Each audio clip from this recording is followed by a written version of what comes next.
Good evening and welcome to the Norwood School Committee meeting of Wednesday, May 8th. Could you please rise and join me for the Pledge of Allegiance? I pledge allegiance to the flag of the United States of America and to the republic for which it stands, one nation, under God, indivisible, with liberty and justice for all. Okay, thank you. Our first order of business is approval of minutes.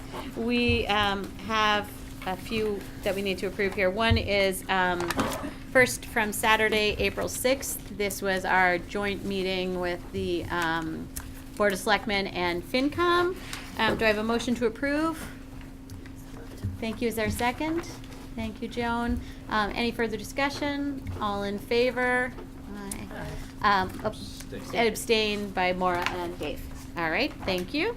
Then we have executive session minutes.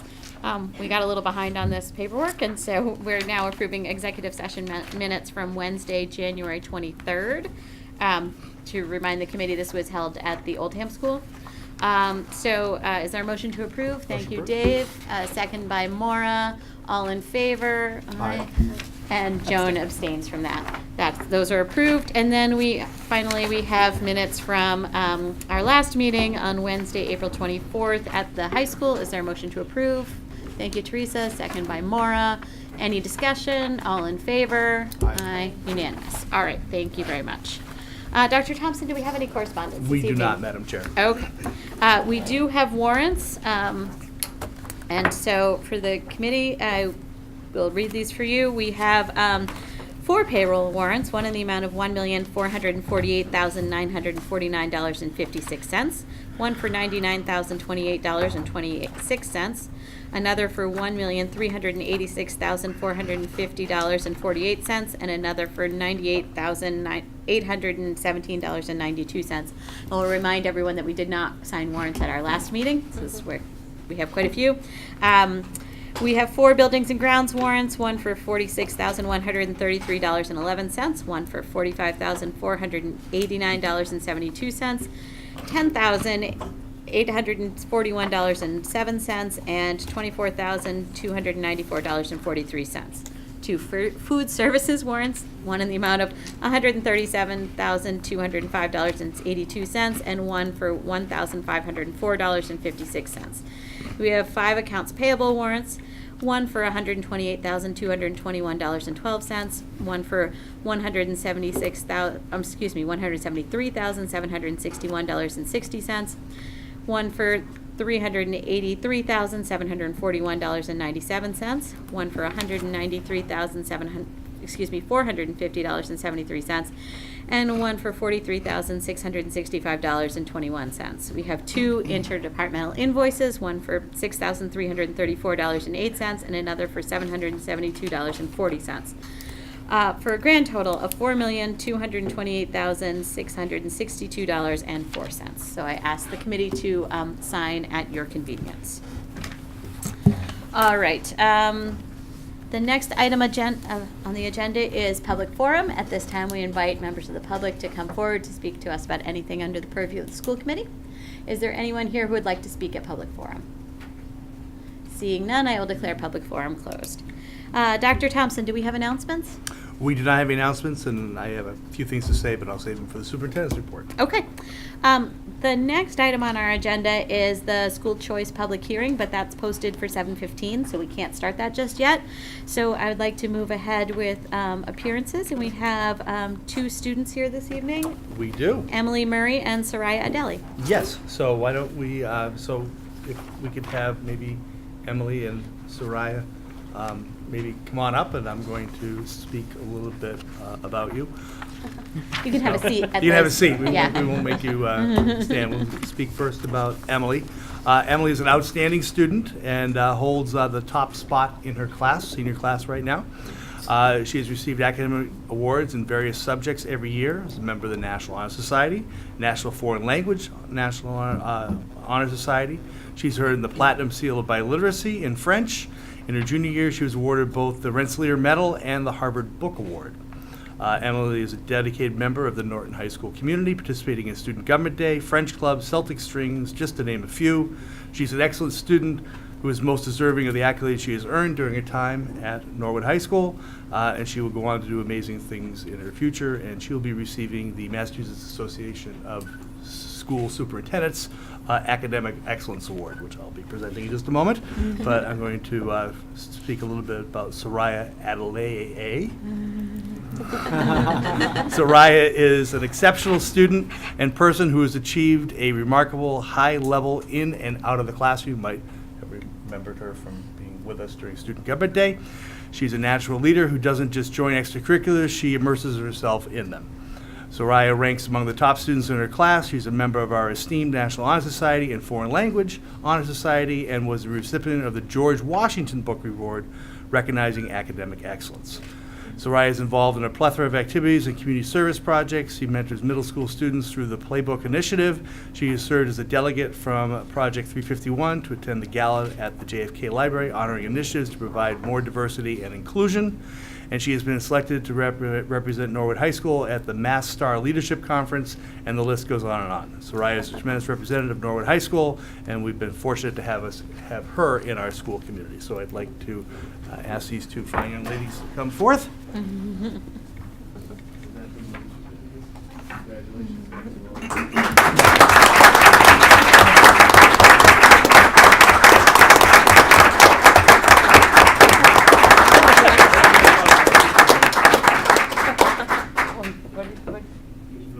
Oh, yes, we do want to congratulate them. Right.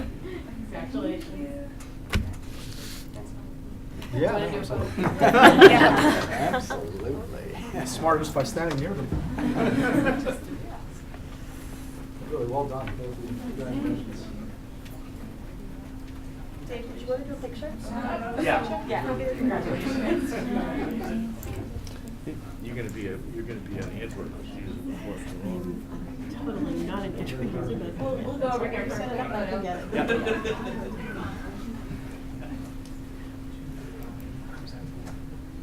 All right, I guess I'll stand for that. Sorry, I was trying to get out of here. Just. You ready?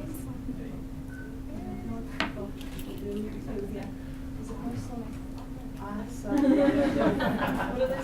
There you go. All right. Thank you. Get working.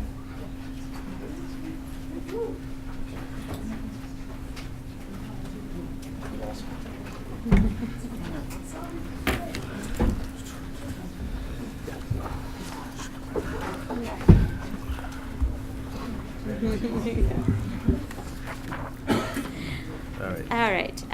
The next item on our agenda, I would ask the committee's permission if we could jump ahead to new business and the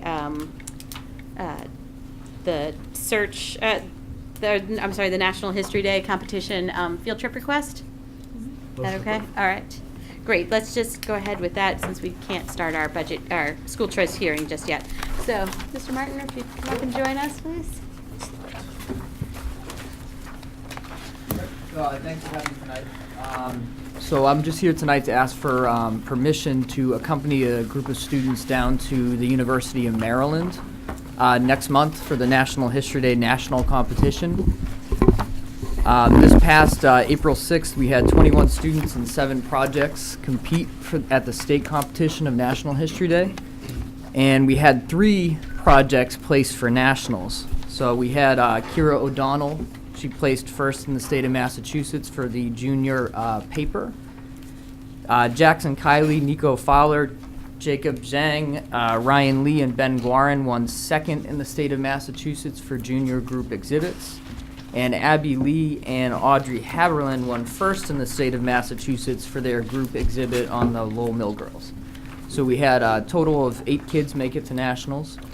3 of them would need me to be their primary chaperone on the Massachusetts History Day delegation bus that's heading down June 9th and returning on June 13th. If you see in the application, the insurance for the trip is included. The itinerary from last year is included, which is pretty much similar to the itinerary from this year. The list of students are included as well.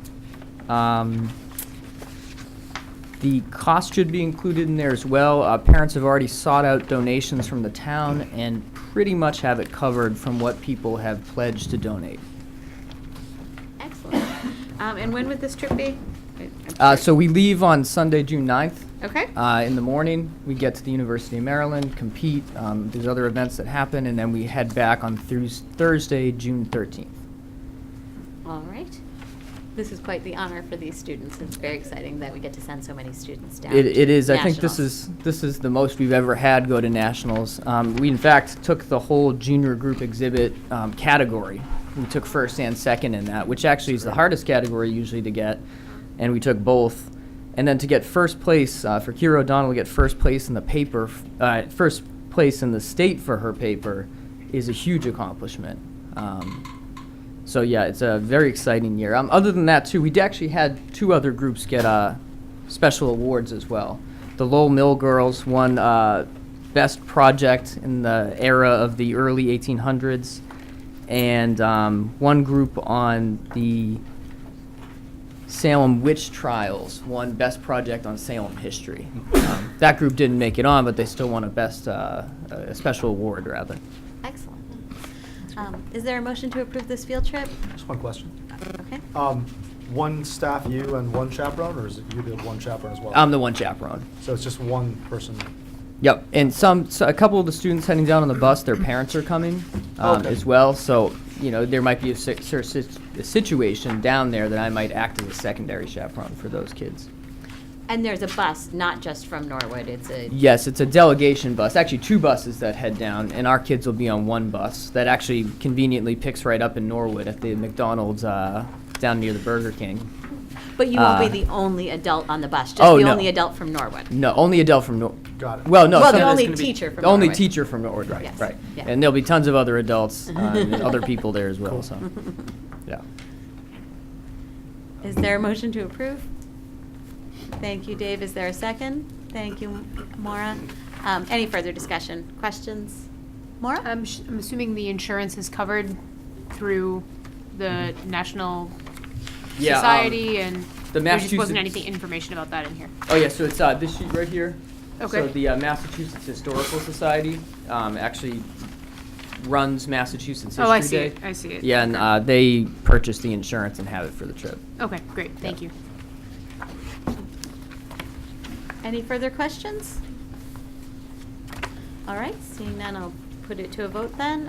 All in favor of approving this field trip? Aye. Unanimous.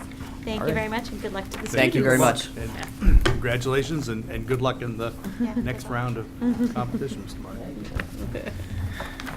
All right, we've now reached 7:15, so I believe we can formally convene our school choice hearing. Dr. Thompson. Yes, thank you, Madam Chair. As you know, Mass General Laws, Chapter 76, Section 12B requires the Norwood School Department to enroll non-residents unless the school committee votes by June 1st not to participate in the school choice program. Based on the following reasons, myself, the superintendent, recommends that the Norwood School Committee vote not to participate in the school choice program for the 2019-2020 school year. The first is enrollments in Norwood are increasing. Have been relatively volatile in certain grades within particular schools, and shortly we'll be reaching capacity, and in many cases we have reached capacity enrollments for existing school sites. Choice students, once enrolled, are in the system's responsibility until they either choice out or graduate, which could be at age 22 for special education students and may pose overcrowding in certain schools. The income stream for choice students is on a declining scale, with less income per pupil this year than last year.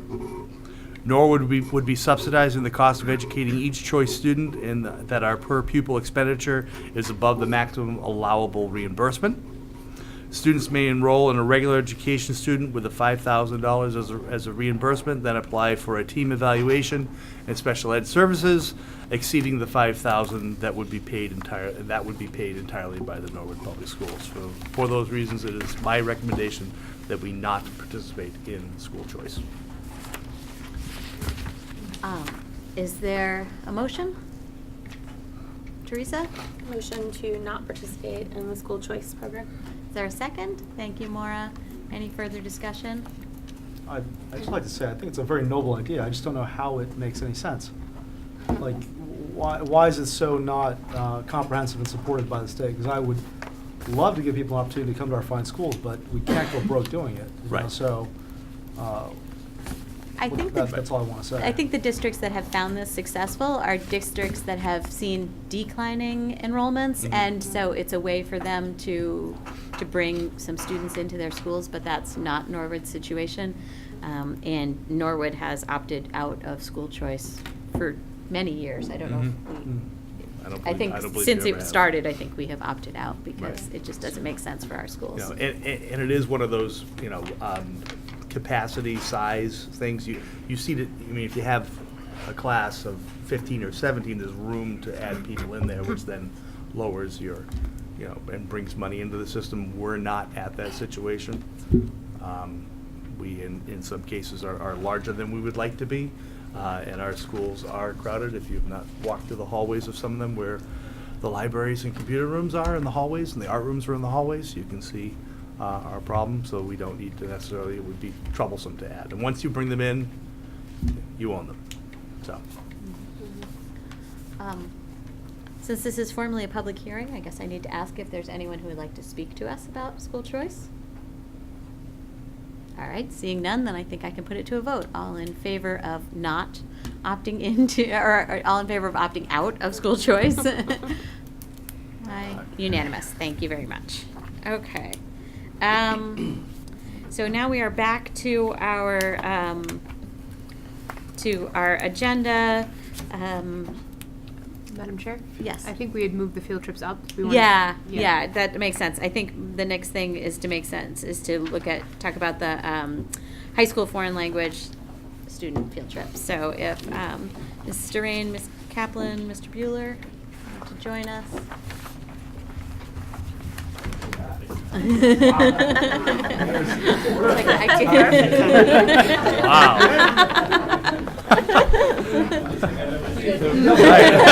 Right. Yes, the Johnny on the Spot award would go to Mrs. Kaplan. So welcome.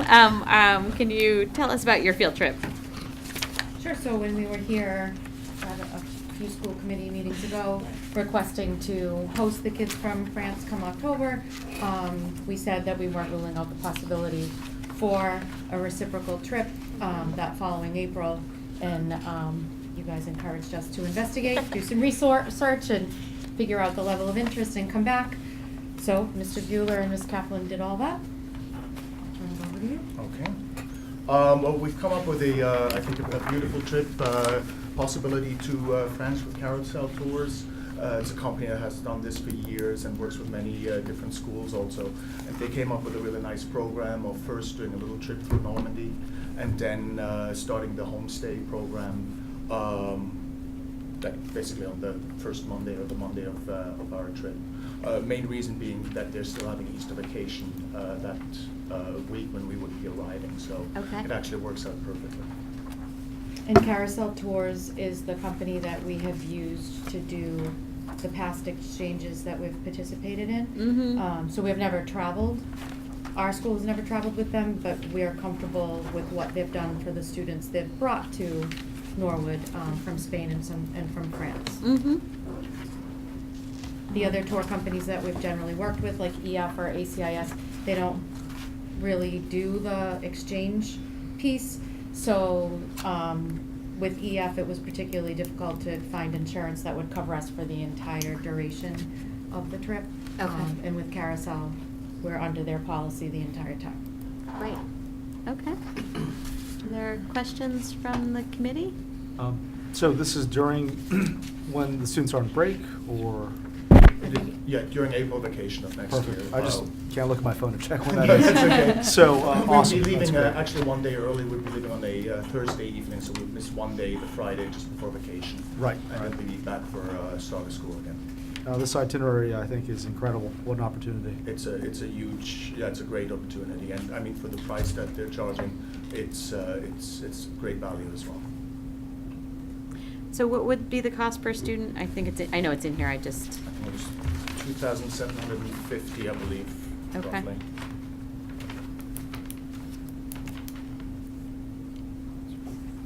Yes, with 20 students, and we're shooting for 20 students and 2 chaperones. okay, So it will be 2,750. okay. Great, thank you.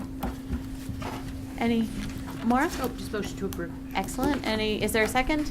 Thank you, Teresa. Any further discussion?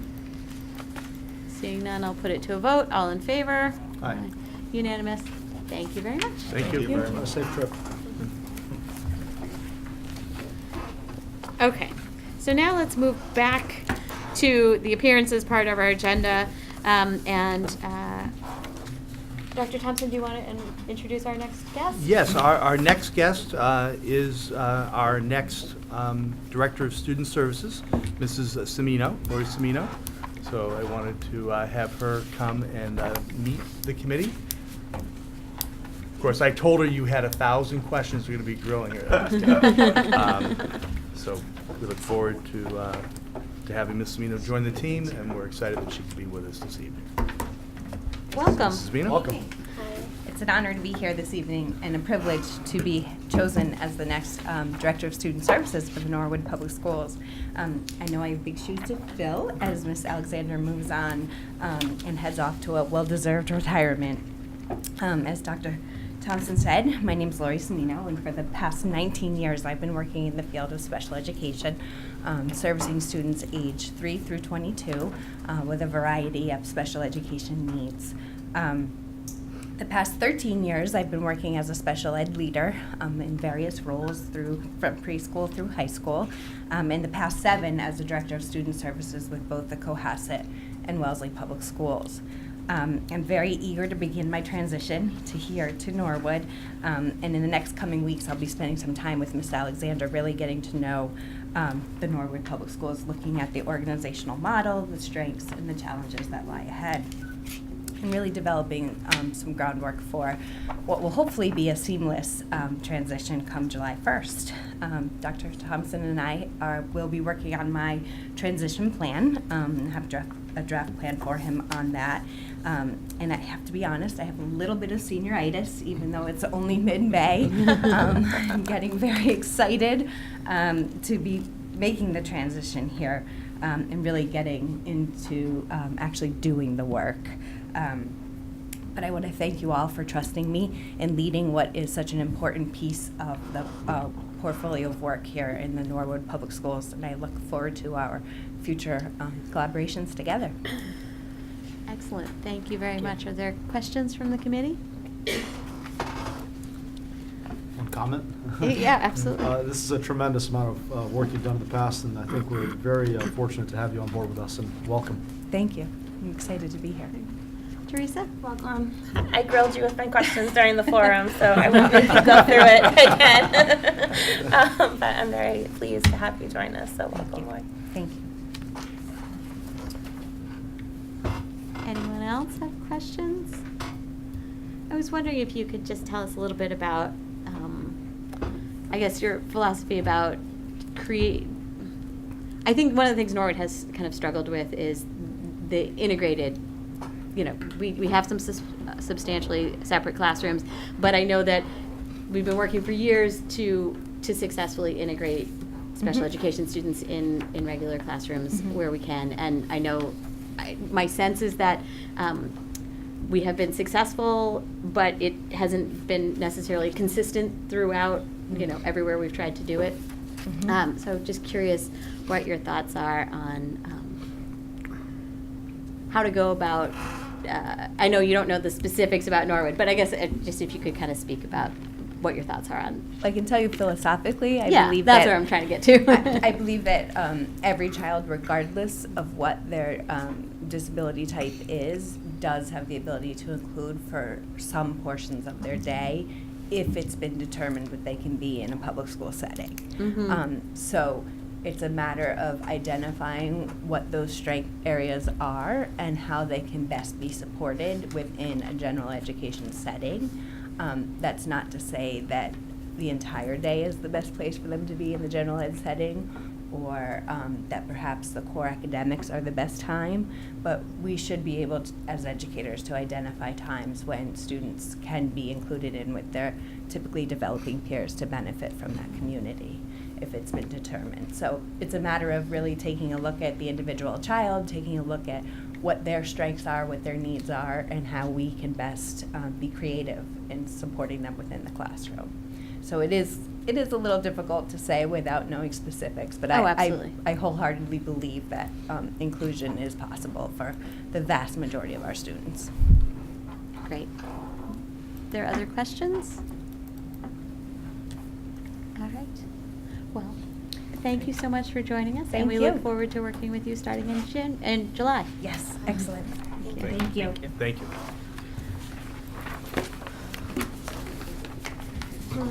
Okay, next up is Dr. Galligan, and to talk about career pathways.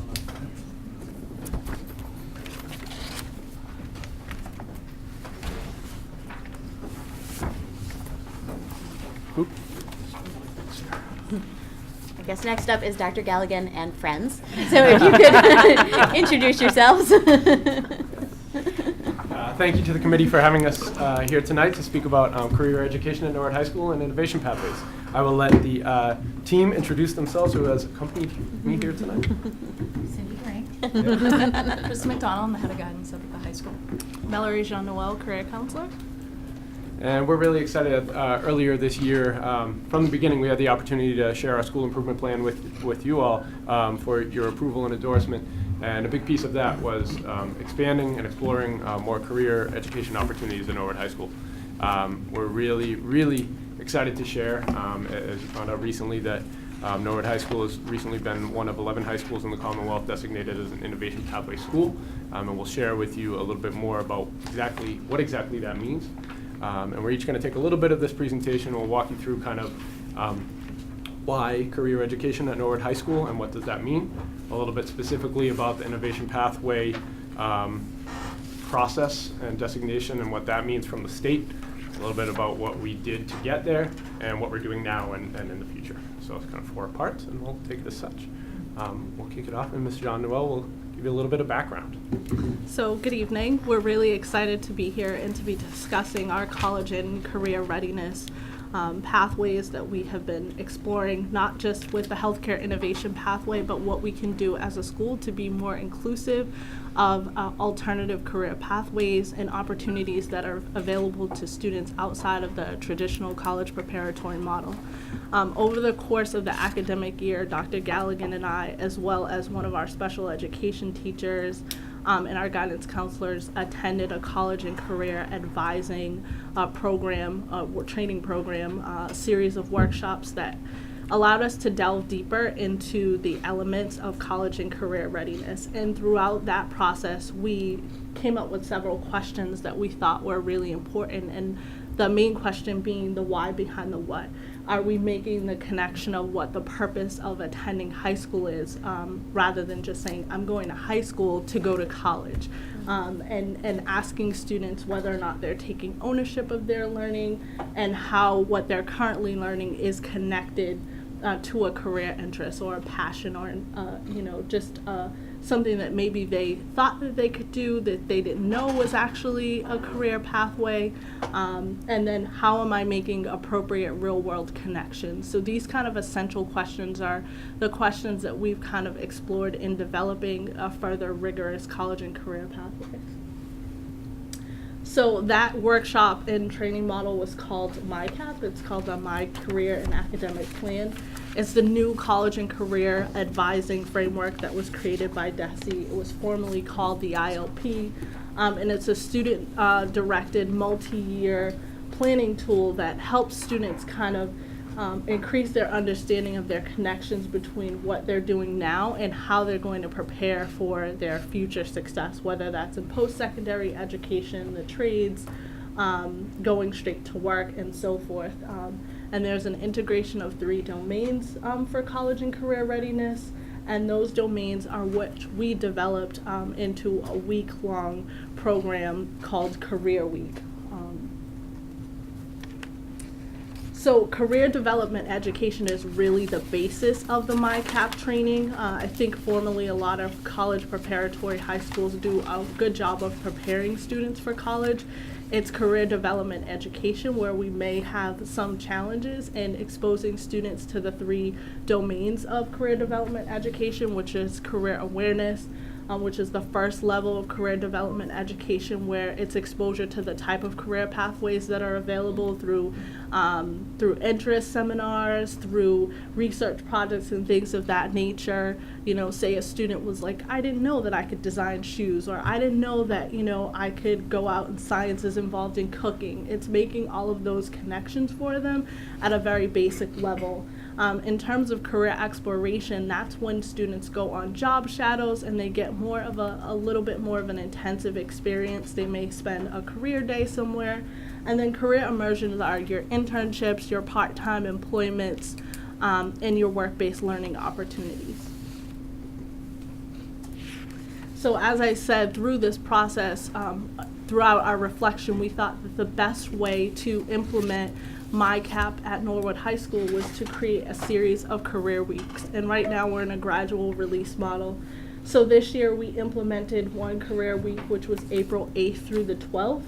And the theme for the week was called #WorkYourPlan. It featured a motivational speaker, Matt Brown, who's a former student.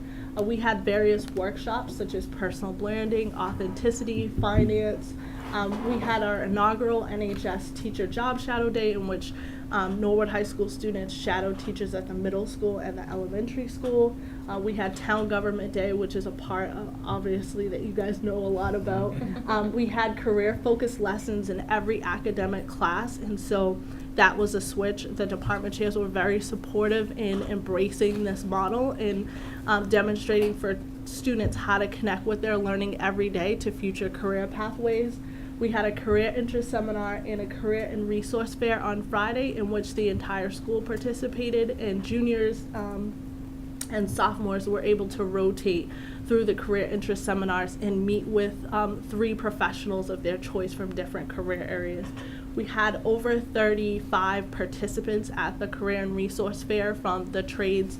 We had 2-year post-secondary programs, we had part-time employment, we had internship opportunities. So the students got an opportunity to network and see what it was like to make real-world connections. So this is the DESE model of what are innovation pathways. The background to all of this, how we got started with it, is the Workforce Skills Development Board does a study in the region and the state to determine which industry sectors are in demand. And so for us, the healthcare pathway made a lot of sense, since that is a big industry in our region. So the 5 guiding principles are equitable access. The basic principle behind that is that it's open to all students, and encouraging kids that may feel underrepresented, definitely in other areas, or may sometimes feel like there's barriers to taking advantage of different opportunities. The guided academic pathways are academic programs, that coursework that's built in, provides some college level courses through advanced placement, dual enrollment, technical courses that I think they have to take 2 college level courses and 2 technical courses. The student-centered college and career planning, they have a lot of advising that takes place with Mel, with the guidance counselors on job sites as well. The enhanced student support, there's a lot of advising, counseling, working through the MyCap that Mel mentioned too. Some of the other supports that we might offer to the kids we talked about, they might have transportation issues that we have to solve, or we have a clothes closet where they might be able to take advantage of things like that for their interviews, or just kind of job clothing requirements. Lots of ways to connect to careers, so they have exposure to targeted pathway opportunities, plus a 100-hour internship and capstone project, and all of the partnerships that we've been able to generate between Norwood Hospital and Partners Healthcare, just to name a couple. There are 6 components to the innovation pathways. The advising, like we said, that would be career and academic. The labor market demand, which really looks at the area to see what industries are needed. The integrated instruction is the blend of academic coursework with the career model. Work-based learning, where kids will get actual work experience and on-the-job training. The credential preparation, so kids will come out with like OSHA 10 certificates or first aid, CPR, AED training, and all the post-secondary planning that they might need. So whether it's right on to a career or some sort of training program that will take them right into their future. And all of the innovation pathways are designed to increase equitable access. That's really like the first goal of the whole program, is to make it as open to as many kids as possible and to provide them with whatever support they need academically or in non-academic areas as well, as we mentioned, to make them successful in the program. So I'll transition a little bit into kind of a little bit more about background on innovation pathways in the state of Massachusetts and why this is an exciting opportunity right now, and then kind of what we've done to date. So this is a really exciting time. This is coming really straight from the governor's office over the last 2 years. The first innovation pathway schools are happening right now this school year. So we are part of the second wave of it. We're on the cutting edge of it. We've been working with all aspects of this, as Ms. John Noel said, with the CCA advising. That's a large component of this. But not every school that's an innovation pathway school is combining those resources, I believe, in the way that we are or we intend to. And I believe that we're really looking at everything and trying to kind of fuse these efforts together and make sure it makes sense for us at Norwood High School. So when we looked at it, we looked at eligible industry sectors, and this is dictated by the Department of Education: manufacturing, information, environmental, and life sciences, healthcare and social assistance, and business and finance. So we considered, what really in our region is something that's accessible, something that students are already interested in to a certain degree, something where there's a gap in between. We have students that are interested in it, but we don't offer that much stuff that kids can latch onto in that area and we could build upon, but there are natural partners in our region. And the natural fit to start this, to dip our toes in the water, I guess, if you will, was healthcare and social assistance. So we've been working with 2 major organizations primarily. Norwood Hospital will be our flagship partner. They've been a longstanding partner of Norwood High School and Norwood Public Schools for a long time, and we're very excited to work with them. They've been working with us for a long time in many capacities, but will help build this model with us as well, and we're excited for that. We've also been working with Partners Healthcare, and they kind of served as an advisor throughout our design process, if you will. They run a similar model to this in Boston Public Schools, obviously a much larger model and a larger school system, but we had a series of conference calls with the representatives there who let us in on how they designed their plan, what worked for them, what the challenges were getting it off the ground, what the challenges are once these internships are set up, and how to manage it. So we really were able to take a model that was that is highly functioning in a large urban system and design a parallel structure for ourselves here in Norwood, for our students here in Norwood. So there's some key elements to this. Career development education, we've talked about the phases of career awareness and exploration. Those happen kind of chronologically.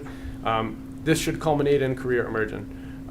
Any student who is in our healthcare innovation pathway or any future innovation pathway that we are able to create will participate in 100 hours of an internship or capstone experience or some combination thereof with one of our partners before they graduate. This is a major element that'll be represented on their transcript, and students will be graduating from an innovation pathway at Norwood High School and recognized as such. Industry recognized credentials, Mrs. Durain mentioned a little bit about that. We want students along the way to be getting real, tangible credentials that they can apply to work sites right away or later on down the line. So whether it's first aid training, CPR training, OSHA 10 training, nurse's assistant training, or physician's assistant training, any of those. It can be put towards an associate's degree, a bachelor's degree, or some long-term career plans, and we want that to be accessible for all. We started an application process a long time ago.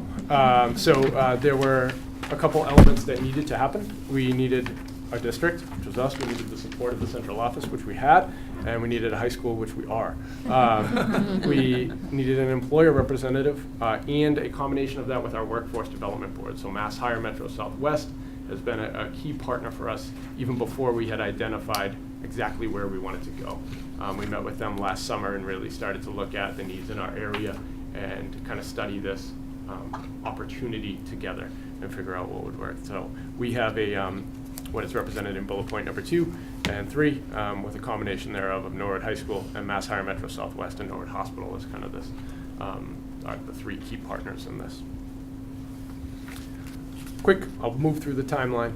In August, we signaled our intent to apply. We did Part A, which was a short but not really application, and we submitted for a planning grant at that time. We were accepted and moved on from Part A to Part B, and we were told that we were awarded a $10,000 implementation grant at that time, which helped us to put some planning in motion, work on Part B of the application, which was much longer, and they whittled down the state chose which applicants would move from A to B. And then the final designations were conferred by the DESE commissioner, and the implementation grant process is now beginning. So I think that's important to note, is that they are 2 related but separate applications and paths.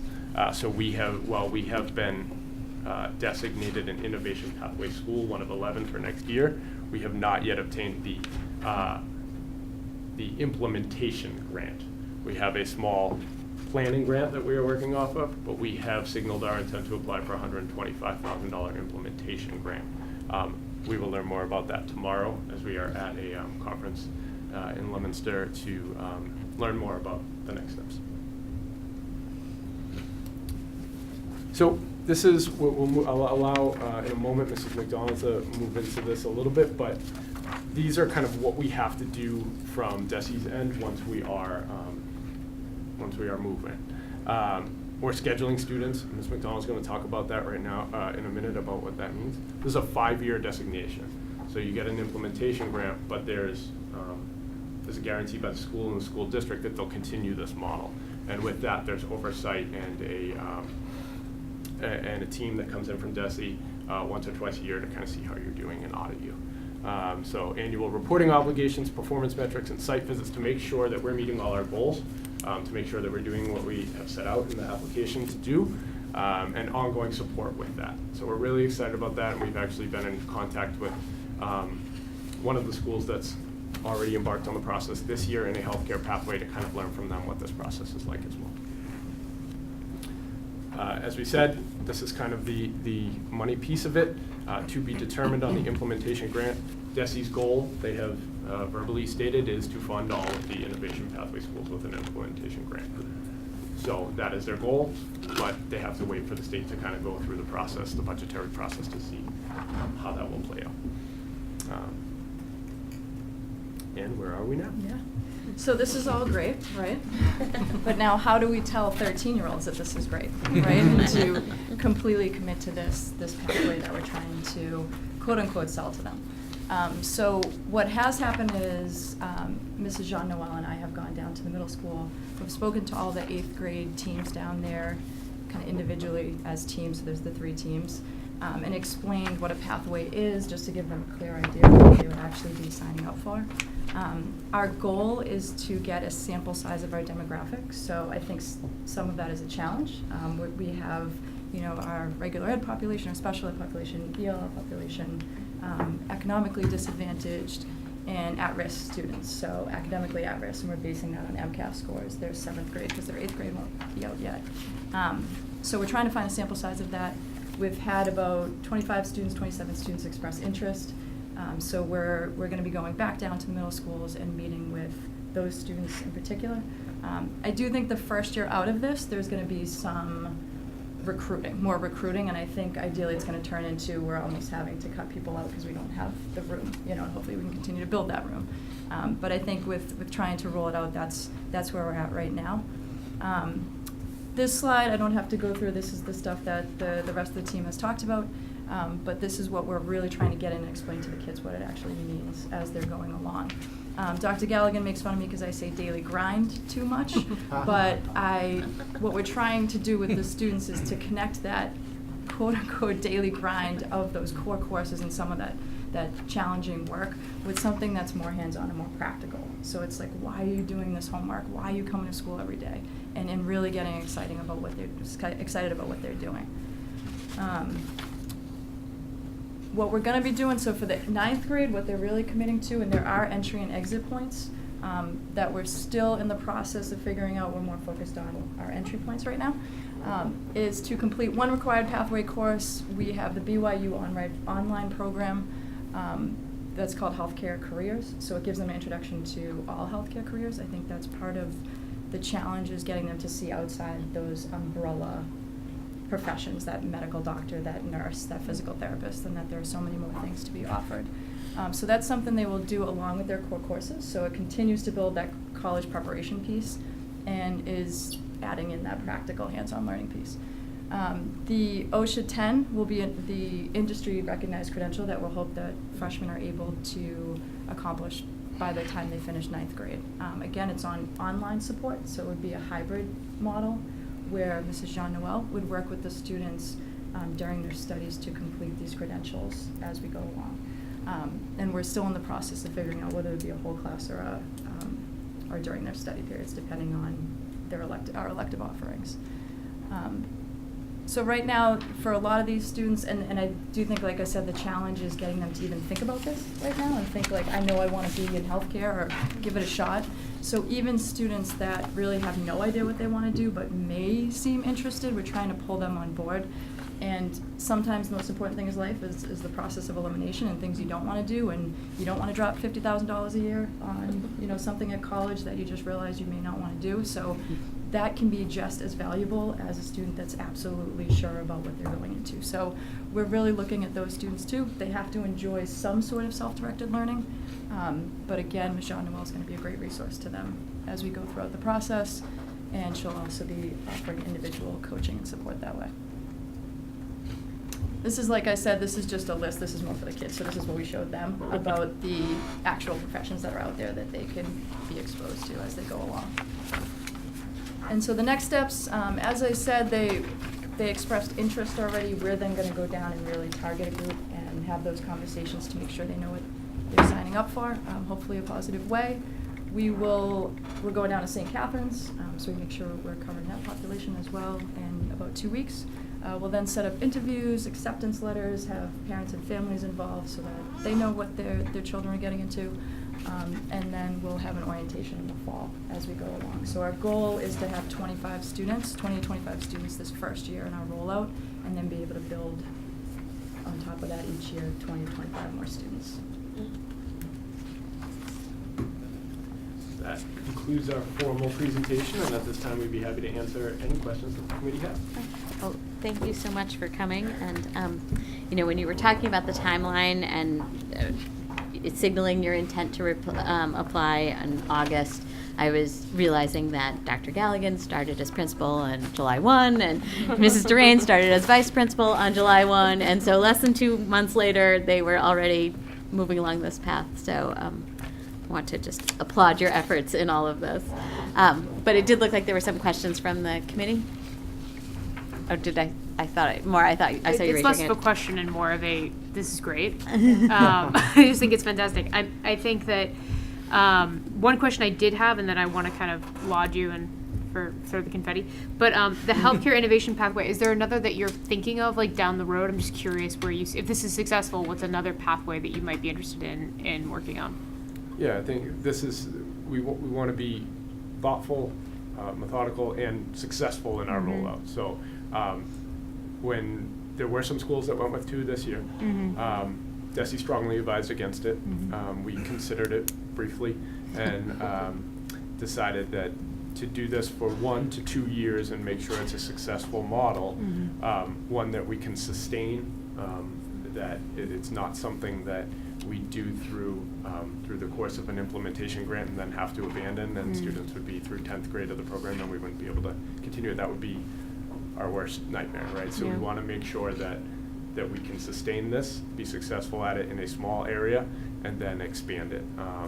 I think, you know, if we were to take a educated guess at what our next one might be, if successful, it would probably be in that information bucket. It's a very large umbrella term, the one that's growing and that we have a lot of resources in, and some things we're already doing at the high school that would complement it as well.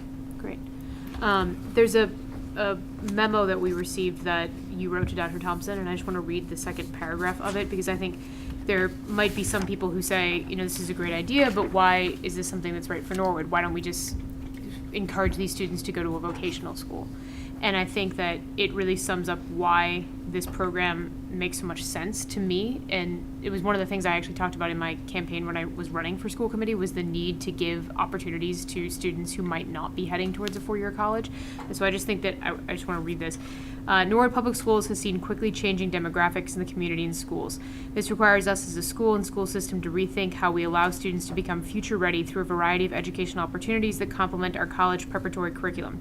10 years ago, Norwood High School served a different demographic of students than it does now. For example, in 2007 to 2008, Norwood High School was made up of approximately 14% students of color, while that number has shifted to approximately 32% in 2017 to 2018.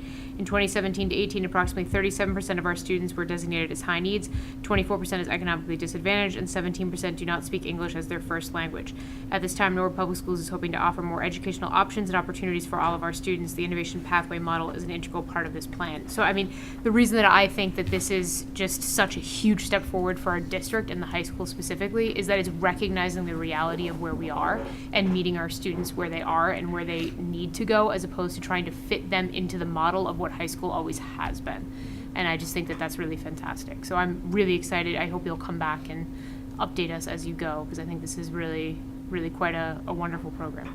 Thank you. Thanks. And that the good news is that the state currently thinks similarly to that. And the point of this program is to meet that gap that currently exists between traditional college prep high schools, probably of a medium size like Norwood, that aren't a comprehensive high school like a high school. You know, if we had 2,500 kids, we'd have all type of vocational programs, but we don't. And to fill the gap between that and a vocational high school, it's not the same. You know, these are we can fuse both those efforts together. And I think too, later when you hear more about the strategic plan with Dr. Thompson and his friends present that, there's a whole section about career pathways there that aren't necessarily in the innovation pathway model, but could easily, you know, feed into that later on. Great. Lots of opportunities coming up. Jill? I think this is great. I'm very excited about it. I do have a question, though, about the money. So you mentioned the implementation grant and that the state's still figuring that out. You threw out a number of $125,000. That is the implementation grant that you're hoping for, expecting? That's what promised? That's what we signaled our intent to apply for. Okay. So that would be the correct language there, yes. Great. So in our Part B application, you had to fill out, you did have to fill out a grant application, but there's a more detailed one that now we have to fill out. Okay. Now that we've been designated. Okay. So how long does that grant last for? Is this something that we should be thinking about building into the budget after 5 years? After Sooner 5 than years? that. Sooner than that? Yes. So currently, and we'll find out more, but currently the schools that got it this year, their implementation grants were for 18 months. Okay. And the idea being that first year is fully funded by the grant, second year is partially funded by the grant, and the third year the district absorbs the cost. do we know how much is being partially funded for the second year by the state? I'm not sure. Okay. Yeah. So that would be information we'd be interested in. Now. Yeah. And I should note that there is a proposal at the state level to shift some of this funding. If you're familiar, Chapter 74 funding for vocational schools, you get a higher, a school district gets a higher per pupil rate from the state. So there's a movement to provide schools like Norwood High School that have an innovation pathway program with a per pupil rate that won't be as much as Chapter 74 funds, but right now it's zero, right? It's just so it would be a higher rate. So the transition from the state level is hoping to move from implementation grants to eventually a per pupil funding rate to districts. Okay. I think it's important to note too that at baseline, this is just good practice too. Mhm. You know, if you take away the funding, which obviously would allow us to have just a more flourishing program, I think there are pockets of this that we can do, and should be doing, you know, as we go along. And we would. Yeah. No matter what, we'd do what we could. Yep. I think this gives us a nice push to really do it well, and like you said, thoughtfully and methodically and successfully. Any other questions? More? Just one other thing I had meant to talk about.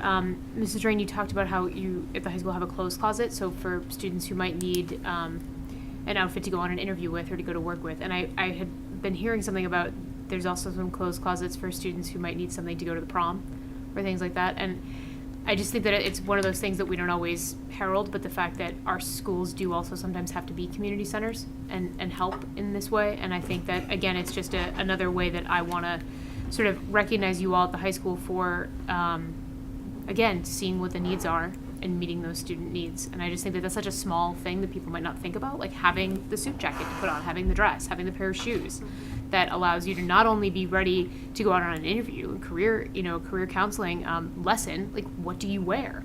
You know, some of those students just don't get that at home. And what are we really preparing students for? To live in the world, right? And then the fact that you're also giving them the opportunity to participate in something like prom without having to worry about, wait, but I can't afford to go buy that. And I just think that that's something that the community should know that our schools are doing, because I think it's really quite great. The community has been amazing. Yeah. We commandeered the library conference room and have turned it into more the than a prom room closet. right now. With a full-length mirror set up and a jewelry table, shoes, purses, and racks of dresses and suits and stuff with tags still on. It's That's awesome. awesome. We have It's people awesome. donating their time to come in and do hair and makeup next Friday. It's Yeah. going to be That's really impressive. cool. Yeah. And we have food pantries and clothing pantry, you know, as well to complement that as well. That's awesome. All, which I might add, are in-school work-based learning opportunities.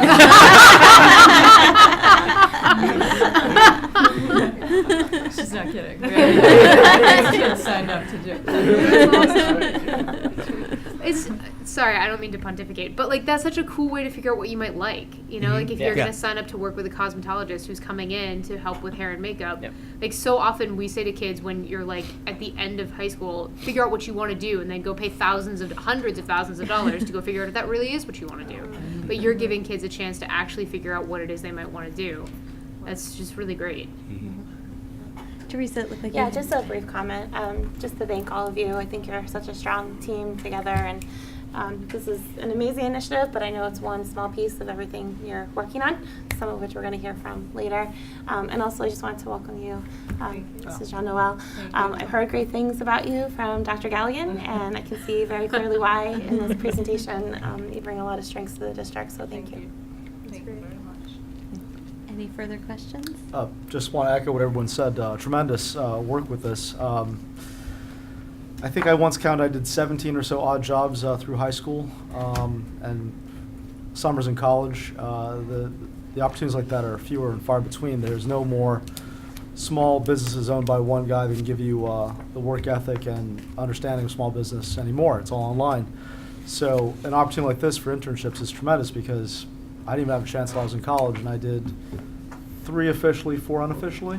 I was fired from one. But I think I quit. So I quit first. But if anything I learned from the internships is what I didn't want to do. Yeah. So there is that other piece of it. So, I don't think that at 13 you might say, I want to be a doctor. You may say that, but once you figure it out, you may not want to be. Maybe it's a nurse practitioner. There's a lot of opportunities, but giving people this opportunity way, way before I had the chance is awesome, and great job putting this together. So, thank you so much. Thank you. Thank you for joining us. With the committee's permission, I'd like to move ahead to the last item of new business, which is the strategic plan. And then we can jump back to budget after that. Maybe we'll do strategic plan, then a brief recess, and then we'll get into budget and all that kind of stuff. Yeah, that makes sense? Okay. Unless, Dr. Thompson, did you want to do your superintendent's report before this? This is fine, Madam Chair. Okay. Yeah. All right, so welcome, and I want to thank the members of the Strategic Planning Committee that were able to make this. We are going to go through the highlights of the action plan. It was shared with the committee last week so they could review it. You'll see there's a lot of benchmarks and action steps in there, and I think I said if we went through every single action step, we would finish this next week or something along that line. But it is a very comprehensive plan. We did write it for 1 year. Oftentimes you will write action plans for multiple years and revise them. But with our uncertainty for budgeting going forward, we thought it would be best just to plan for one single year or a little more than a year, 13 months. So the action plan would basically go from, should you approve it, go from now till next June. So I basically said that. But so it's looking at, and I'm going to be doing number one, which is, if you look back at your strategic plan, I believe that is at your seat and connected, so I won't read everything to you.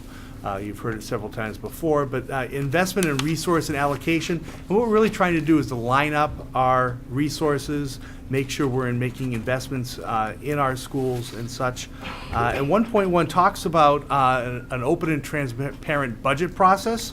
And the outcomes there are researching and collecting other districts' budget communication and process to inform our budget process.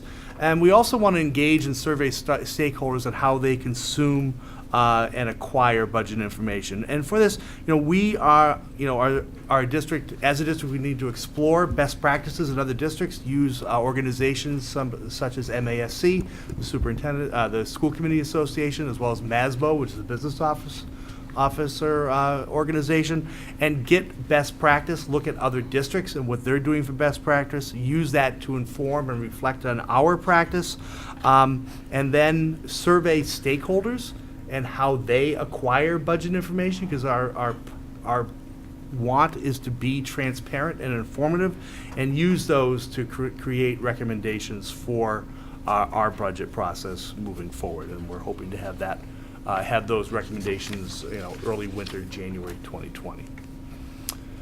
The next one is develop community outreach and parent partnerships, which will serve to educate and inform stakeholders about our initiatives. We're going to start that by making sure the community really understands our strategic plan, develop presentations, develop a list of who we should be presenting to, and using Norwood community media as well to record some of those and deliver those presentations to our stakeholders. Under 3.1, aligning school and general government resources, our main piece for this one right now is our Tyler Munis financial system integration and implementation. So this will be an implementation year for our financial software, as well as planning for a human resource and payroll rollout mid-year. The other thing we're going to be looking at is, accessing and evaluating a combined facilities department and making recommendations on that as well. That's 1.3. Under 1.6, this talks about our Norwood contracts and reviewing them for consistency and comparing salaries and benefits with other districts to see where we are. We do want to be competitive. We also want to make sure that the language in our contract is up to date and legal. I just found a couple in a contract yesterday that were out of date.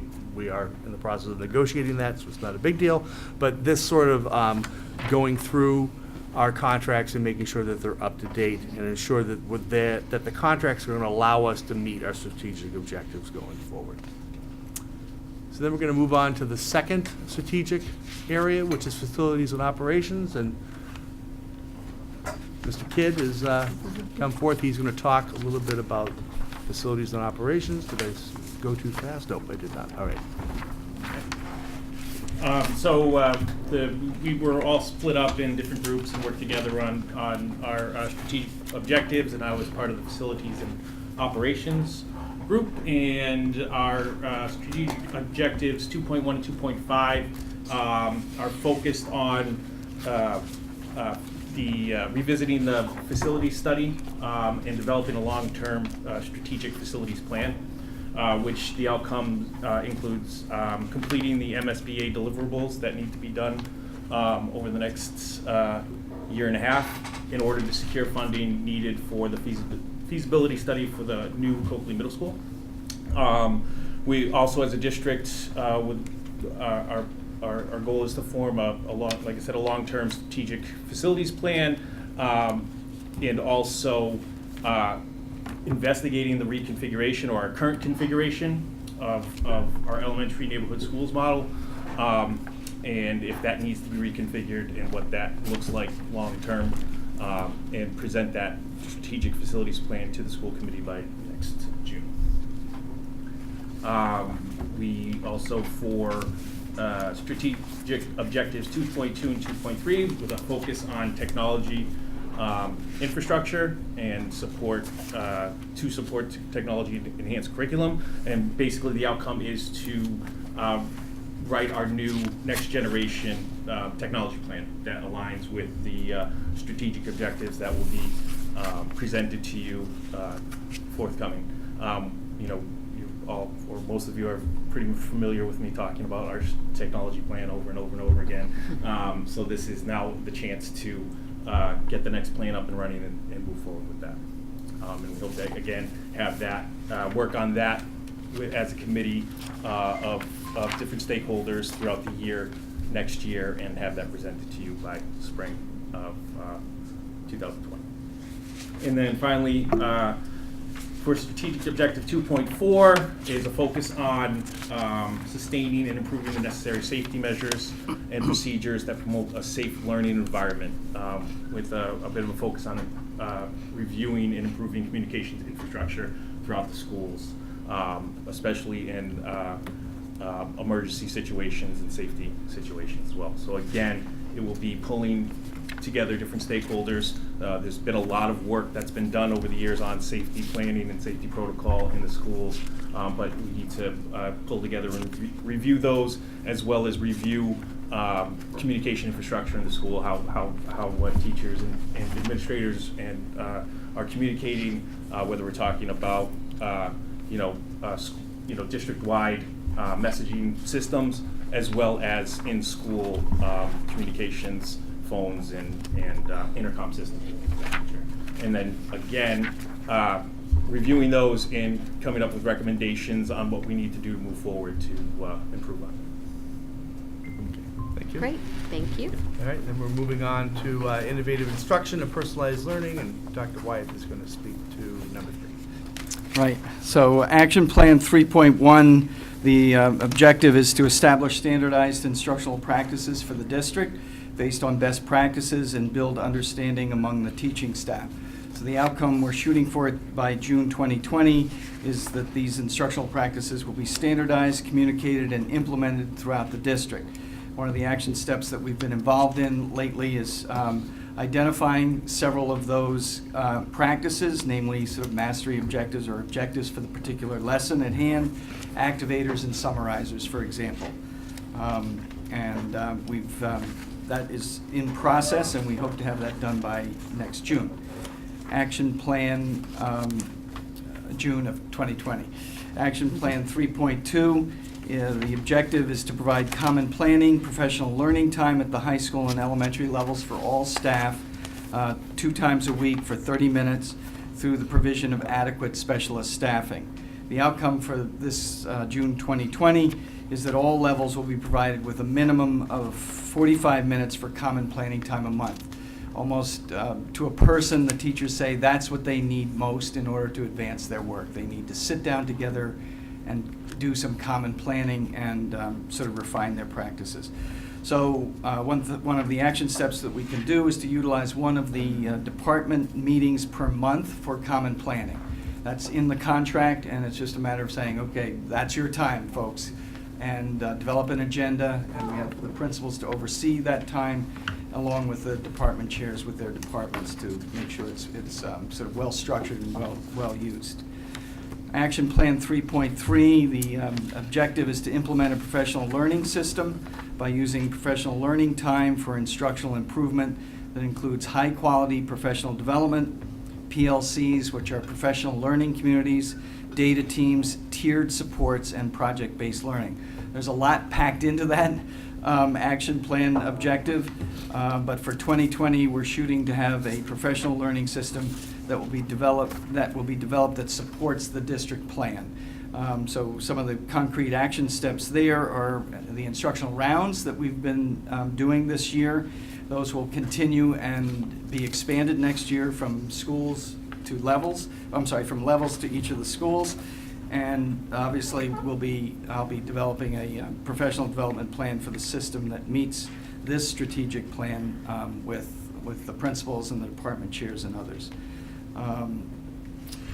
3.4, the objective is to identify core instructional programming for each level and content area to ensure equity and horizontal and vertical alignment. So this is really the curricular program objective, and so the outcome for June 2020 is an elementary ELA curriculum committee will be established. It's already established, but we'll identify several programs that will be piloted in the fall and then purchased by winter of 2020 or January 2020. And professional development will be provided so that come the following fall, we're ready to fully launch that ELA curriculum program. And second outcome is a curriculum review cycle will be established so that we have a methodical way to do what we're doing with the ELA committee this year with the other content areas. And more than likely, that will be social studies coming down the road, social studies and history. And 3.5, the objective is to leverage technology to optimize teaching and personalized learning and increase student engagement. The outcome we're shooting for in June 2020 is personalized learning will be defined, as well as the expected student outcomes and professional learning opportunities will be developed to leverage technology to engage students. Our FUSE program feeds right into this work, and with that will be continued next year. And a committee will be established to do that sort of defining work. What does it mean to personalize learning? What does it look like?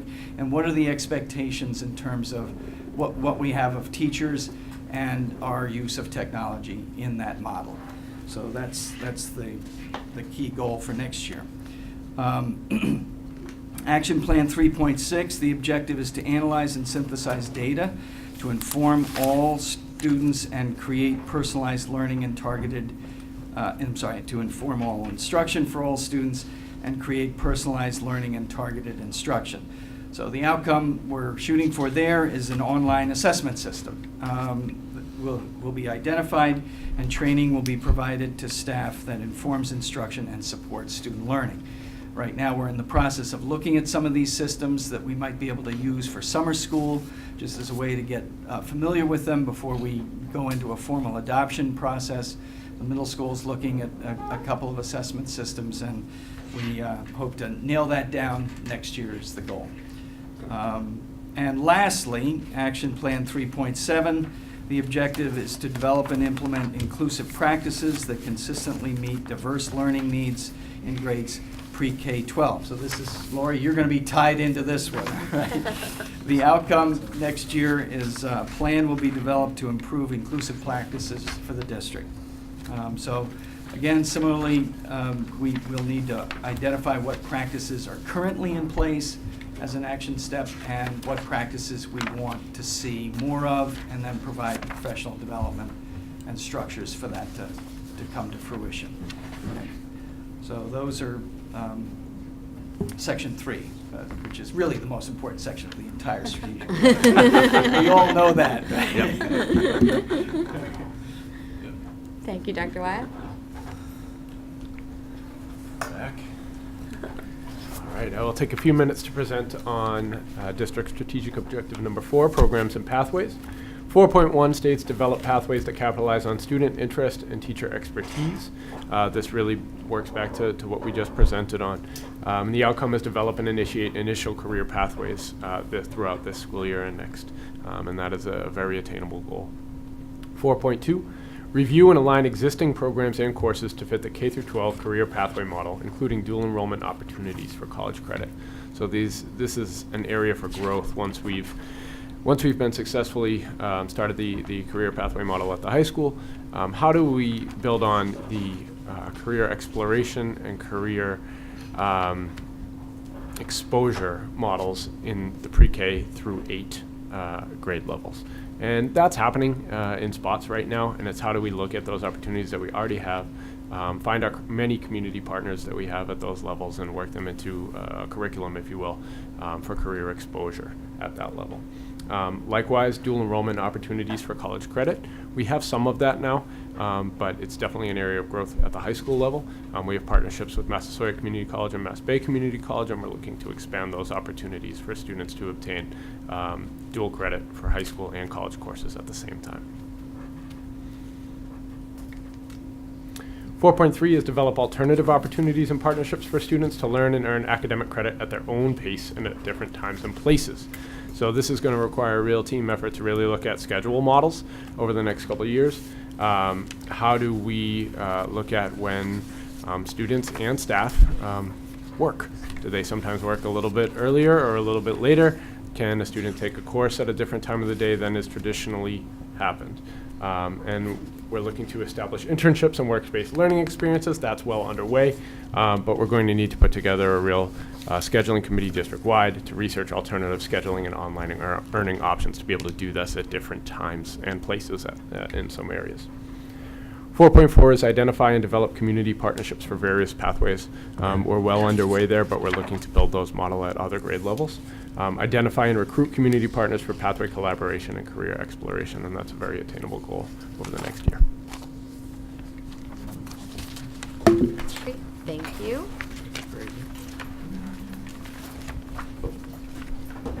Obviously, Dr. Frazek has friends, unlike the rest of us. We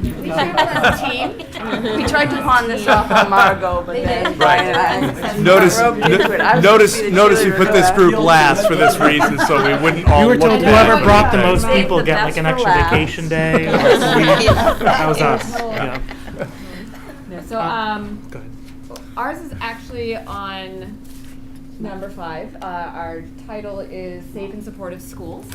And it's really kind of that focus on sort of the SE, the social emotional learning pieces that I think you've kind of heard a little bit about already. And we'll talk a little bit about how we're moving them into the future.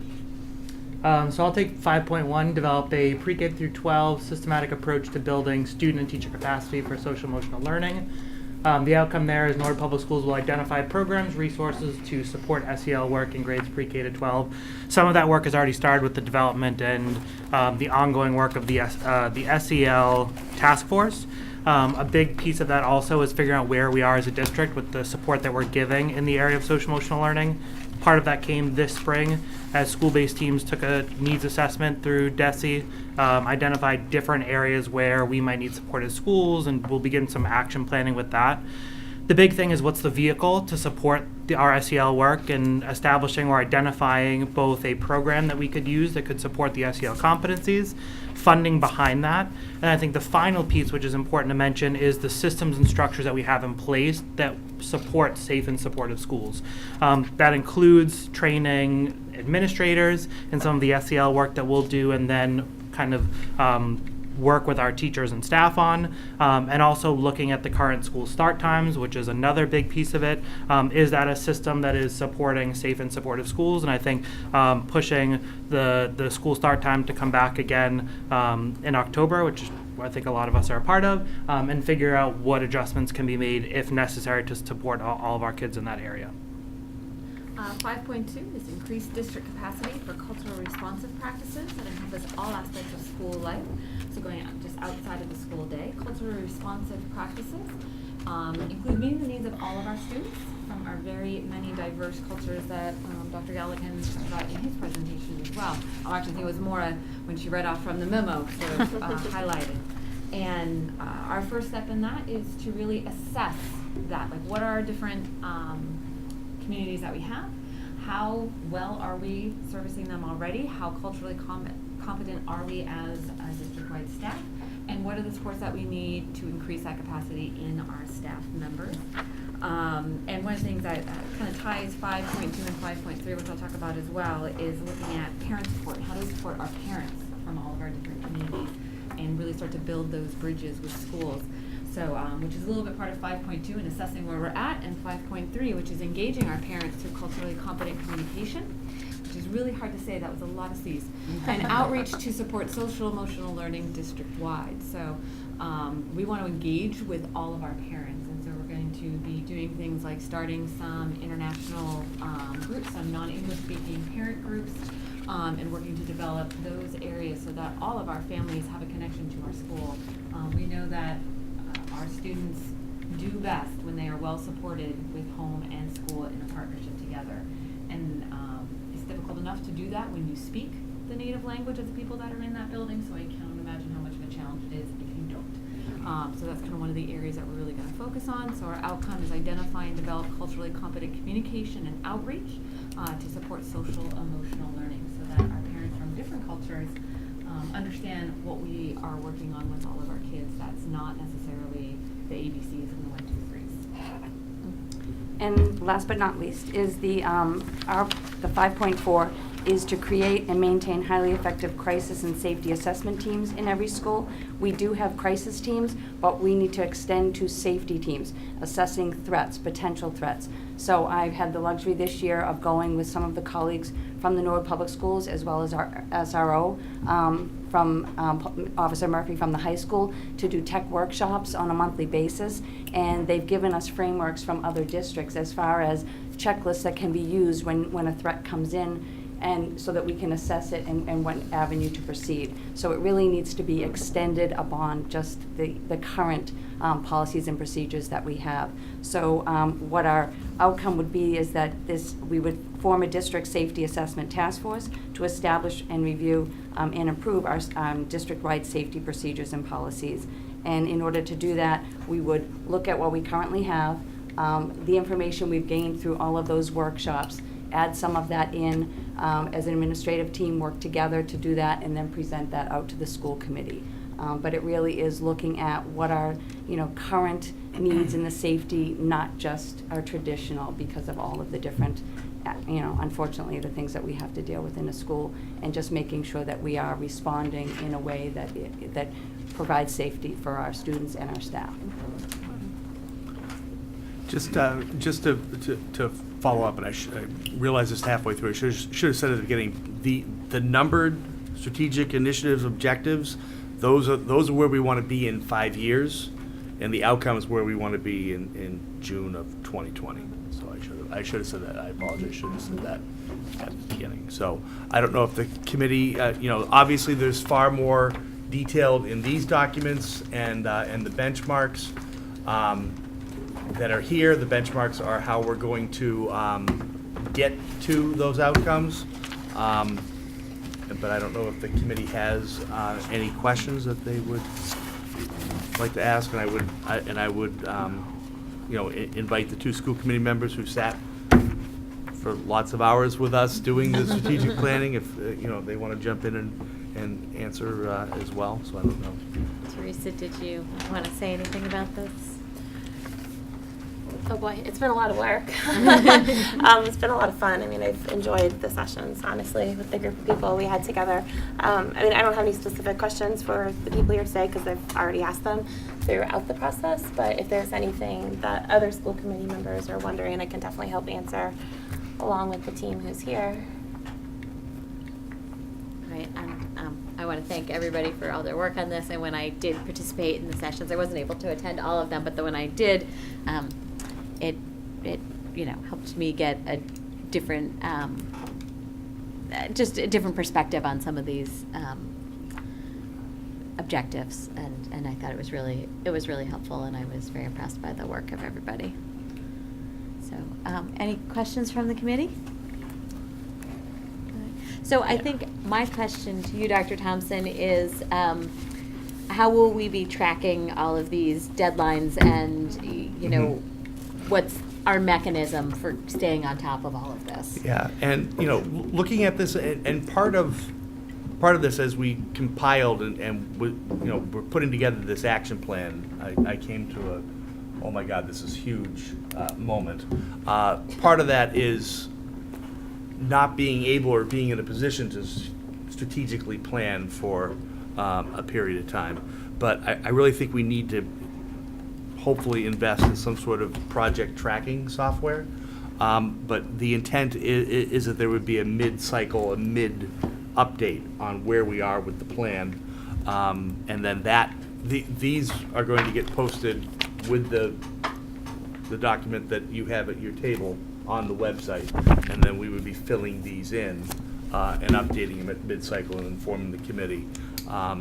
Next year at this time, maybe a little bit later, we will report out of where we are as well as our next steps for the next, theoretically, 2 years. So there'll be some more time together next early spring to revise and go forth. And this is our plan. Sometimes, you know, you get 90% of a plan. It is, I mean, and I'll tell everyone out there, it is very ambitious, but these are all things that we really need to start doing. And there was a lot of voices in that room when we put together this plan.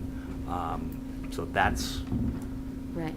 And now, all of these process benchmarks have a person responsible, oftentimes more than one person responsible. Right. But I assume that these responsibilities feed into goals, professional goals for various people, and into school improvement plans. And Yes. Yes. So I think you might have been there, maybe it was the administrative team afterwards, when I said, make sure your school goals and your goals are these goals, otherwise we're all going to be in trouble. And these are the district goals and the district actions. So they're the committee's goals, the superintendent's goals, everybody in the district's goals. And again, everyone rowing in one direction. Joan? I don't think I got my hand up fast enough when you said any question. So I do have a couple of questions about this. First of all, I want to thank everybody who participated. Strategic planning is like a beast. And I appreciate the work that went into this, and to create a strategic plan of this size and with this level of detail is truly a testament to your commitment. I do have a question. How much of this is dependent on the override funding? If the override doesn't pass, how much of this happens and how much of it doesn't? The reason for the question being, do we need to adjust the dates on these? Because it doesn't make sense to put forth a strategic plan that we may not be able to hit. Most of these are doable. I mean, you chime in. I think there might be one or two we might have to adjust dates on. But if we do that, we can come back in September and take a look at them. Okay. Mr. Kidd, did you want to Yeah, I speak was to gonna that? say, we had that conversation in our Yeah. group, and I think that's why we went with this this is the first year of our plan. Right. Rather than, so a lot of those objectives are, this is how we want the district 5 years out, but a lot of the outcomes are really just this first year because we are a little bit uncertain as to what the funding looks like. At least I know in the operations piece of it, our objectives are basically putting forth some more long-term planning. So spending this year kind of reviewing and planning, and then we're going to know quickly whether or not we'll have the funding available to do the things that we're planning to do, or if we have to adjust that and adjust dates and things like that. Right. And I think a lot of the other, the academic planning, that the academic objectives, a lot of the things that we've already started work on, and I think, and I want to speak for Dr. Galley, and we can talk about sort of programs, pathways again, depending on the grant funding and moving forward that.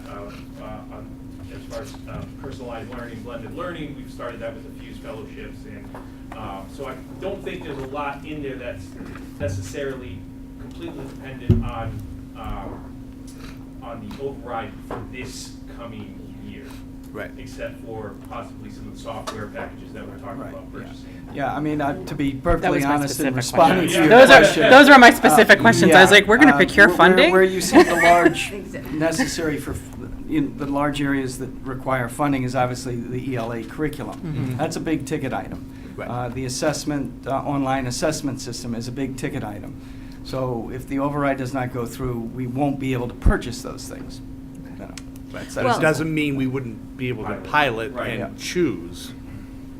I think And- that Dr. Galligan put it best when he said, we can manage, when he was talking about his Pathways program, even without the funding, we can do a lot of this, we can do it a lot better if we have the appropriate funding to go along Right. with it. I mean, the way this is written, there's probably maybe three. I'm looking at one. I was going to say the ELA curriculum, purchasing the assessment and intervention software would be one we would not be able to purchase if we do not have the funding to do so. But this was written specifically in the guise that we would be able to do it. Now, planning for year two, Yeah, that's where we're going to hit the wall. Okay. Okay, so a lot of this Difference in is philosophy. the groundwork behind what is personalized learning, what is, what are the interventions. I mean, we can develop a curriculum review cycle, and we can review till the cows come home, but if we don't have the money in our budget to actually purchase materials to improve instruction and curriculum in our classroom, right, so. I would just simply push the targets. Again, this is a personal philosophy, so Right. obviously, if you all want to do the work, you all do the work, right? Well, I'll let that go. Well, I'll say that I spoke against pushing the targets on specifically the ELA curriculum Yeah. because we've made many presentations to town, to people in town saying, if you give us this override money, we will buy a new ELA curriculum. And I didn't want to then say to people, oh, oops, we meant a year from now. Okay. Right. So, Right. So I have Because another. we need an ELA curriculum, we need a new Oh. social studies curriculum. We need a lot of We things. need- Right. We need, so, to continue to wait is just not. I have another question not related to procurements, but Mm-hmm. around, we have a person responsible as the director of facilities. That is the director of buildings and grounds, or is that a different person? The Director of person who's Buildings and listed in our, is the director of building. Okay, so I just want to make sure I'm thinking of the right person. Yep. So another issue around dates and times, with the potential override happening, not happening, the implications that come along with that, as well as evaluating a potential shared facilities. I'm wondering, he's got 7 items on here that he's responsible for, with more than half of them occurring in the next 6 months, having a deadline for the next 6 months. And that just causes me concern, because I assume he also has a job that he's doing. most of those are related to the middle school, right? Yeah, And so yeah, that's the most of those. MSBA program. We have the eligibility period. It started May 1. Yep. That's our chance. So Yeah, we can't no, push those dates. Not those dates, but some of the other dates. Okay. Like 2.4, the safety task. Yes. Yeah, so Thank Paul, you. so Mr. Riccardi was part of Okay. that group. Okay. I think Joe typed most of it, Yeah, but. we gave him all this. I've been in meetings where I haven't been there, and then suddenly I've got a list. Doesn't mean that it works. Okay. I just want to check He was in. part of the whole process and that working group. Okay. And then we have on here that we'll finish our evaluation and assessment of the shared facilities by November. Yep. Okay. Yep. Thank you for entertaining my questions. All right. Any other questions from the committee? Do we need to vote to approve this plan? That would be fantastic. All right. I would really appreciate it. Is there a motion to approve? Thank you, Teresa. Is there a second? Thank you, Dave. Any further discussion? All in favor? Unanimous. Thank you. Thank you very much. Thank you. Well done. Thank you. Thank you. Okay. Do you want to take something else off this? Or do you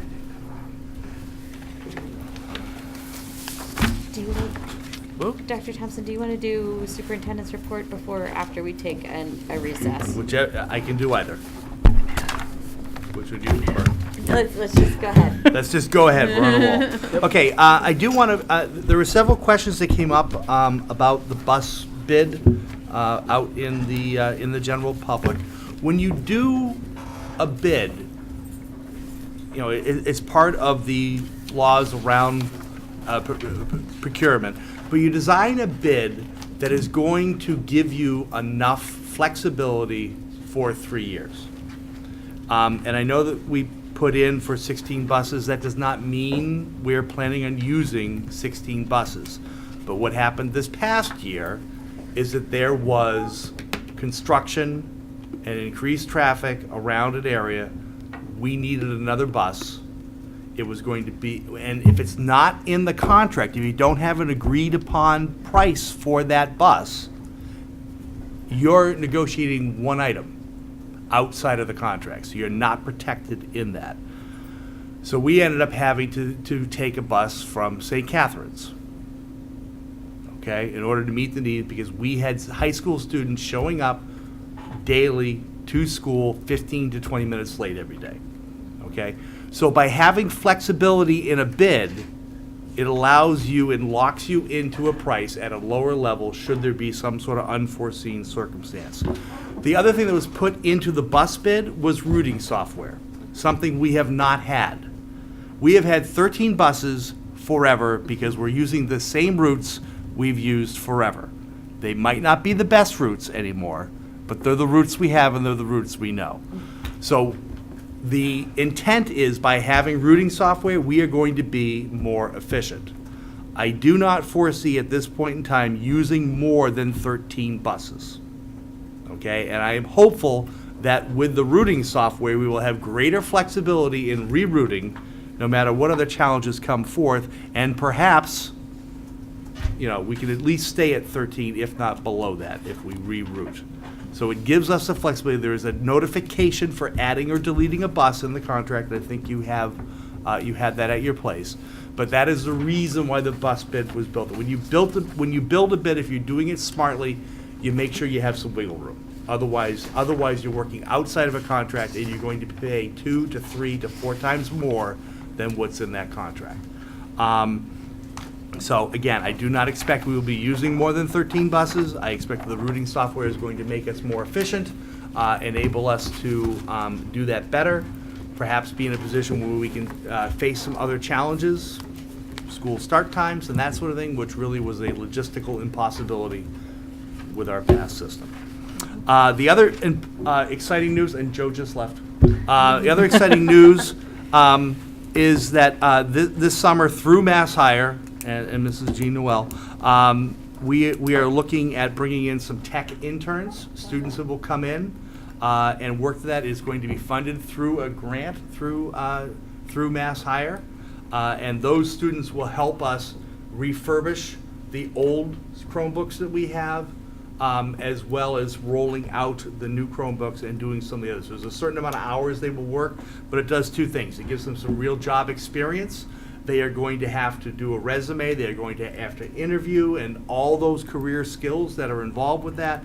But we're also going to get some extra help in our tech department. So I want to congratulate Joe and Ms. Jean Noel for her help with that. And then, Dr. Wyeth, do you have a short English just a language very arts curriculum update? Short update, kind of following on the heels of our action plan. The ELA committee has been meeting regularly, and we've checked out 2 programs so far, just so you know, Pearson MyView and McGraw-Hill Wonders. And this coming next week, we'll be looking at Fontes and Pinnell's Classroom. Those are 3 really good, solid programs. We'll probably narrow those 3 down to 2, hopefully to pilot. So that decision will get made by the end of the school year. And then we can have conversations with the vendor about setting up the pilot and all of that. That's going on. It's on our timeline.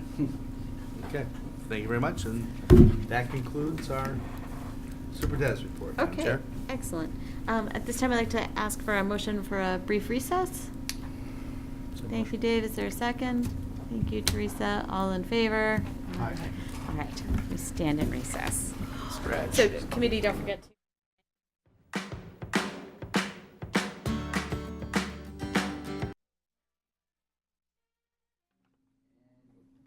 All right, thank you. I formally call the meeting back into session. The next item that we'll be discussing is policy and specifically pay to play. So, Teresa, if you want to talk about that, and Dr. Galligan is here too in case there are some questions. Yeah, so just some updates, and then the discussion can go a couple different ways, however the committee wants to approach it. But you should have, and I just got this out this morning because I had meetings yesterday that I was updating everybody about, but there is just a brief update on some discussions, following up on some ideas of Dr. Thompson's, and then a meeting that I had with Dr. Galligan and Jonathan Longley yesterday. You also have, which was in your packet online, an article on fundraising and gender equity that has some points in it that we might want to discuss tonight.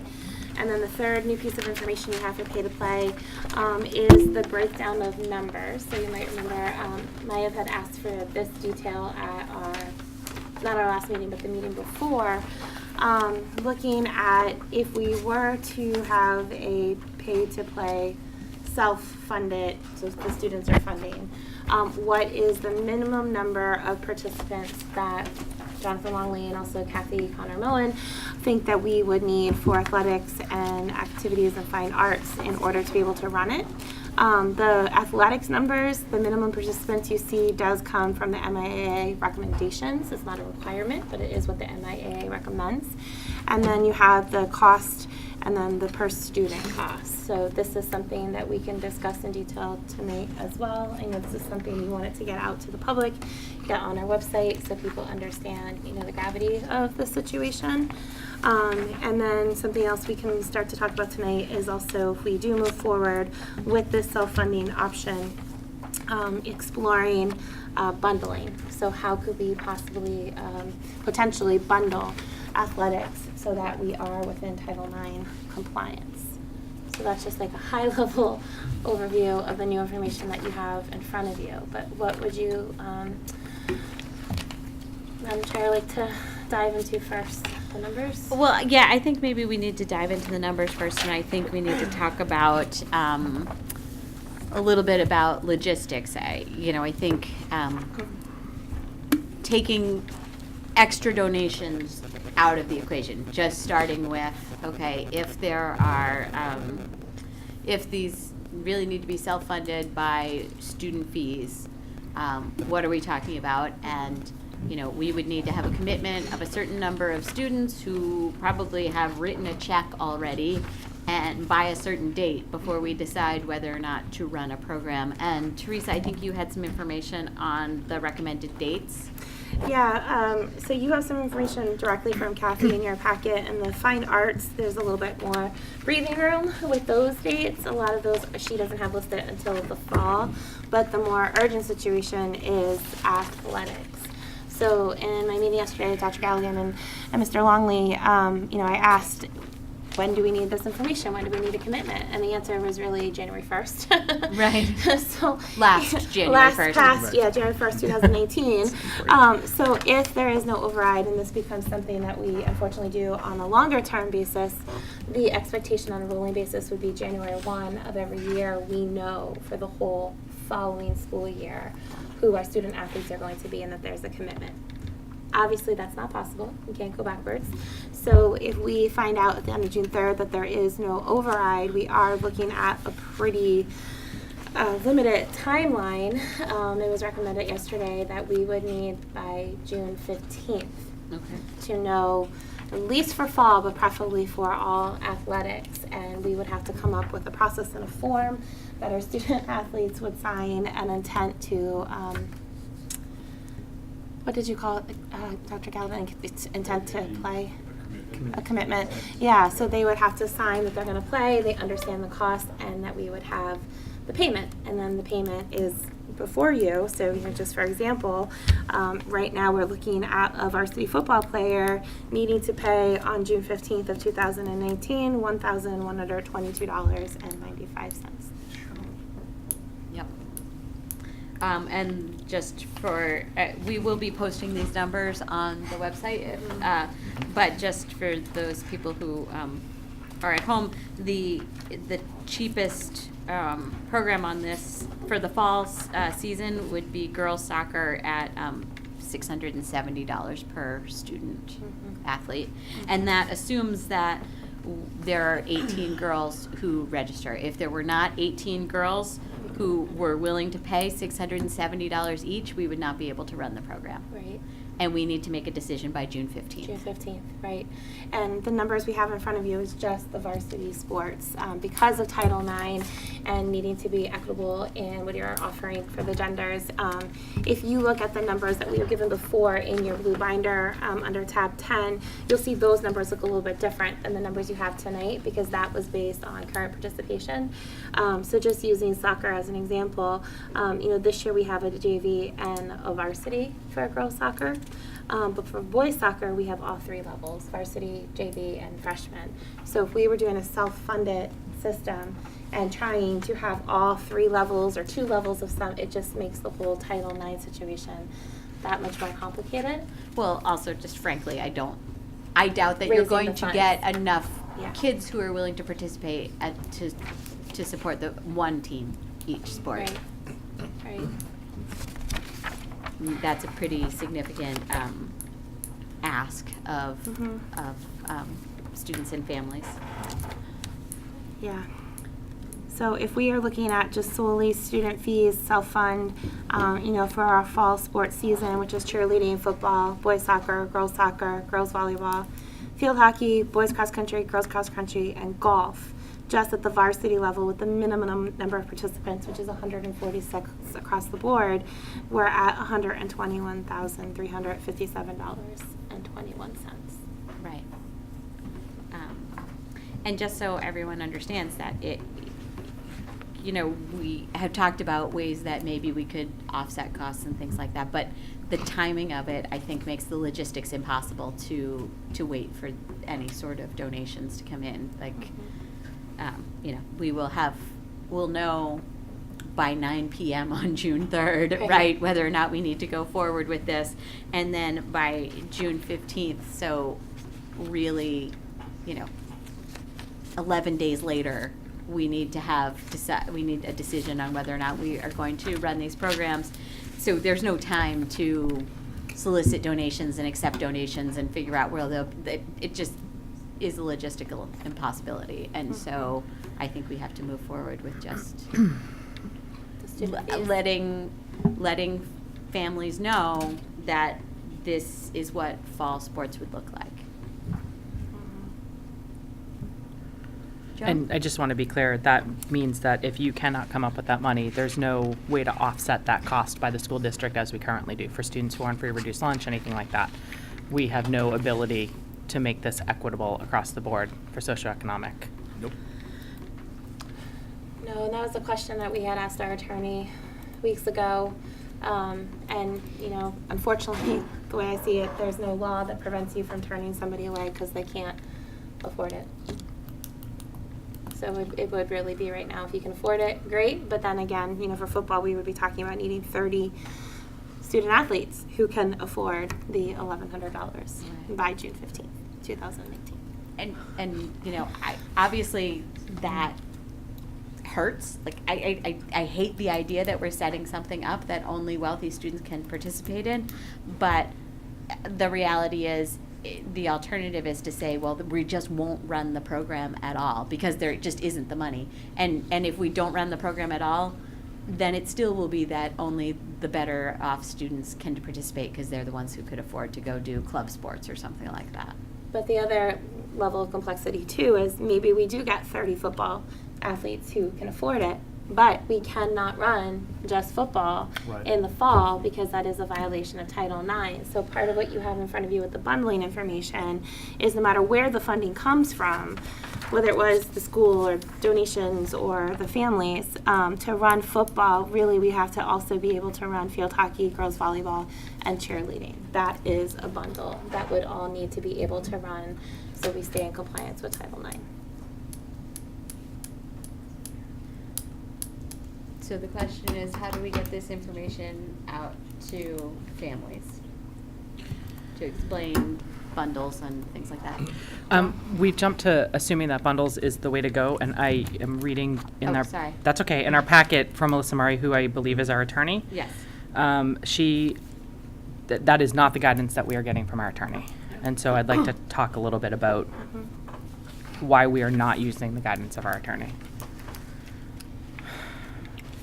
So her advice, from my interpretation, has been a one fund. And that came up really during the conversation of donations.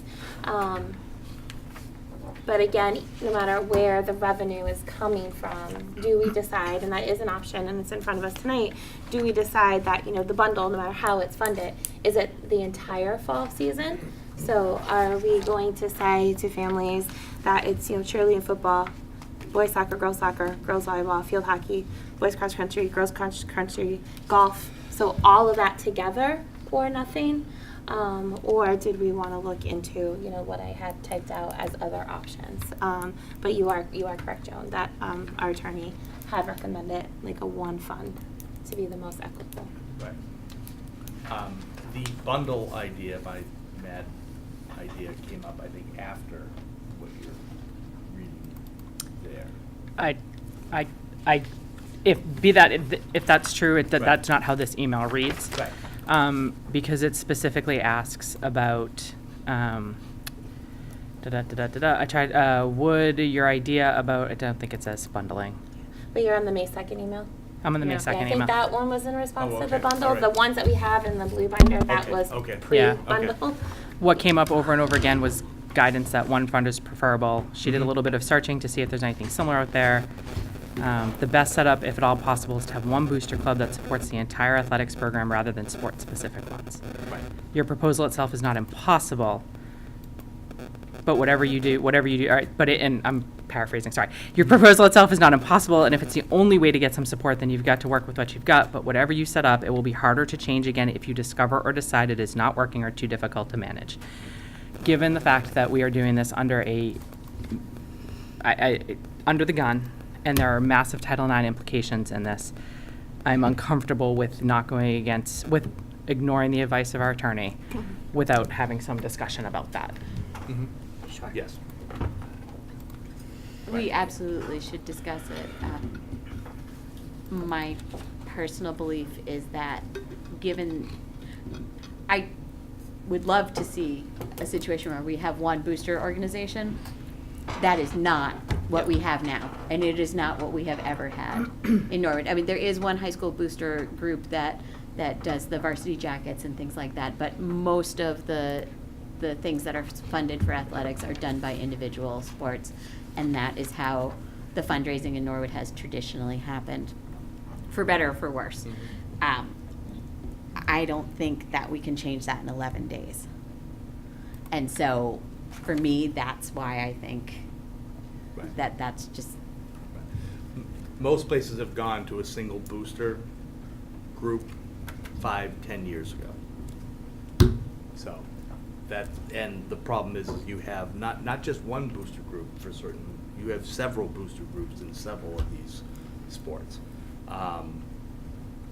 So the question is, I don't know if one fund will work under the time frame that we're looking at. My suggestion, or the question about bundles, was to get something that was between the I raise for this sport and the one fund, to at least get some sort of relief if we needed it.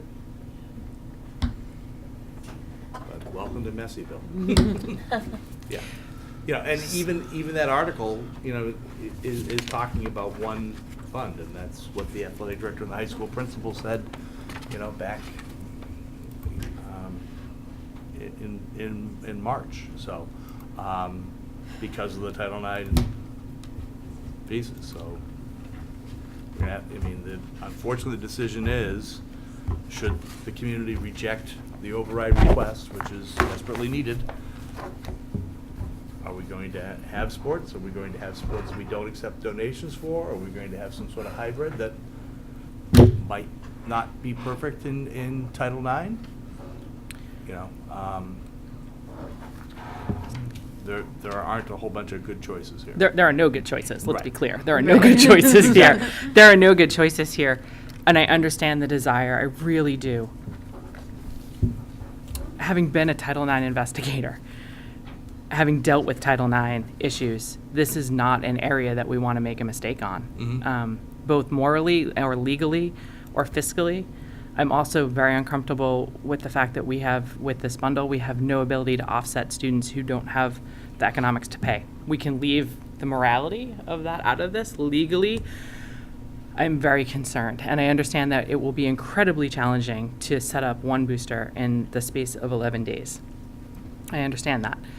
It's also going to be incredibly challenging to set up 4 potential boosters for bundles in 11 days, right? That's what we're talking about I don't think we doing? need to set up boosters Okay, for so that. how would the I bundles think- work? I think what I was imagining was we would say, okay,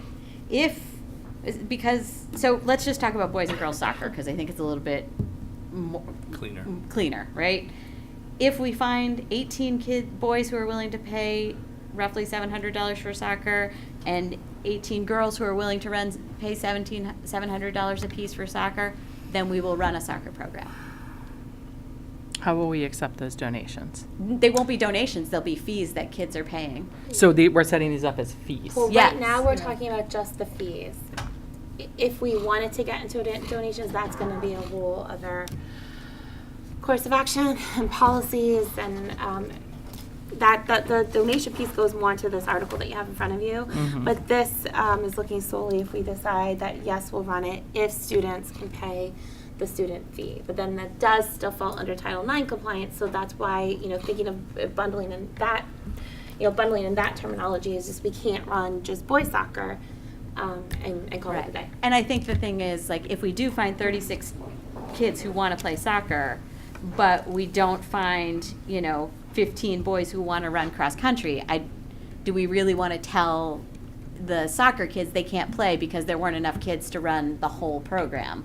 So I think the idea was if we at least created bundles that made some sense, then we could say, okay, we're going to make a decision on, we have a minimum number of registrants to get this bundle going and a minimum number of registrants to get that bundle going, and go about it that way. I still remain concerned that we're going against the advice of our attorney. Maura? The way I understand the bundles, and I just want to make sure I'm thinking about this correctly, is it's not so much that we're saying it's basically a helpful way to look at of if we have enough boys register to do boys soccer, we have to then do girls soccer. I think it's more like the way I look at the bundles is that's how you stay in compliance if you run one. And I think the most helpful way to look at it is that football, you don't just, like in the email that Melissa sent, she said, I did not exhaust search by any stretch. Some places that have a joint football and cheerleading booster. So it's like the way I read the bundle is that'd be great if we had a joint football cheerleading booster, but it wouldn't actually be enough. You'd have to do if you do football, you have to also do field hockey, girls volleyball, and cheerleading. So the way I look at the bundles is it's a way to stay within Title IX compliance. With opportunity. Yeah. I echo a lot of what Joan said, and I will make the moral argument that I just read aloud from a paragraph that said at the high school we're 0.25% of our population is economically disadvantaged. And you're gonna set up a situation where boys have the money and girls don't, and what is that gonna do in hallways and cafeterias? Because you don't have the money to play, I can't play. I am so morally against this in every way. I don't want to deny students the opportunity for their college, resumes, and just to have the opportunity to play and to, have a good experience in high school. But I just don't see how this is remotely feasible in 11 days. And just to be clear, so nobody out there misquotes me, I am not recommending that we do anything that is not equitable. And I think everybody around this table knows that about me. Equity is very important to me. I was just, all the work and the work of Dr. Galligan and John Longley and everybody was just really trying to think through every possible solution, because nobody wants to say these things can't happen. But with all the hours and this binder that we put together and the different people I've spoken to, the overwhelming message I'm getting is that it's not feasible, it's not equitable, it's not sustainable. No, it's not sustainable. No, it's not. But, to play devil's advocate, we just approved a field trip to France that would cost kids $2,700, which is only available to the kids who can pay $2,700. So, Yes, but for other field trips, we've always said, is fundraising going to be available? And I think it was in that packet. Yeah. But I hear you. I do. And then the other question that I had for everybody, I mean, right, we've been talking about athletics so far. What are we going to do about fine arts and activities? Because if you flip through this packet, you know, there's still costs associated with it, but we don't have the Title IX compliance concerns as much with these because they're open to both genders. It is less of a cost. Except for marching band. Except for marching band, yes. Which is $1,100. Yes. And due by next week. Well, yeah. Yeah, so fine arts had a little bit, the third to last page is the fine arts at the high school and at the Coakley. The commitment for the marching band is pretty much next week, yes. And then the summer musical is June 1st. The rest of the commitments were in the fall where we would need that final date. So if no override, we do have some breathing room to figure out what to do with fine arts, but is that a statement we're making as a school committee that athletics aren't running, but if students can afford fine arts, those are running? And that's a question. I don't have an answer. I wouldn't be comfortable making that statement.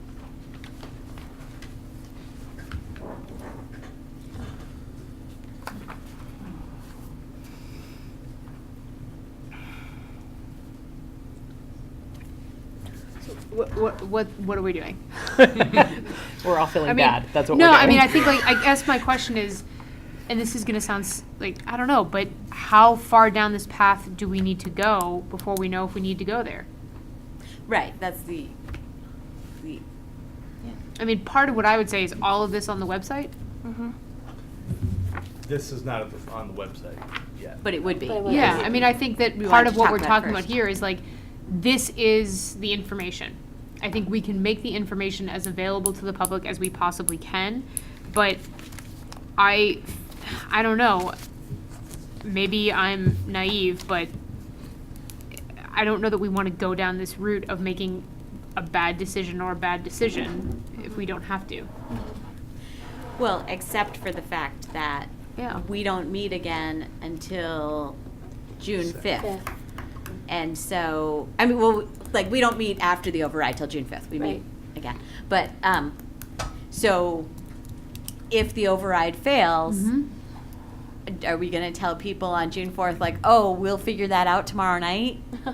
Yeah, and you that's know? some of the guidance I've just been seeking too. I mean, I don't want to do work that doesn't need to be done, but if we wanted some type of policy written or forms created for that June 15th deadline in place, then unfortunately it just has to happen now. So we have stuff to review at our June 5th meeting. Or even at the 1 and 2 weeks. Well, and I think that families want to know what, you know, like, many of the athletic teams have already named captains for next year. And, you know, they're moving forward hoping that there's going to be teams. And so I think, you know, we owe it to families to let them know what this looks like, at least some sense of what this looks like if the override fails. Now, I think that, you know, we could, these numbers here include a minimum number of participants. Many of these teams could have more kids than that. And so if more kids did register, then you could reduce the per student cost. Right. And if there were donations and we could figure out how to accept those donations, that's another way that we could potentially reduce the per student cost. But I think, given the timeline, you need students to commit to the full cost.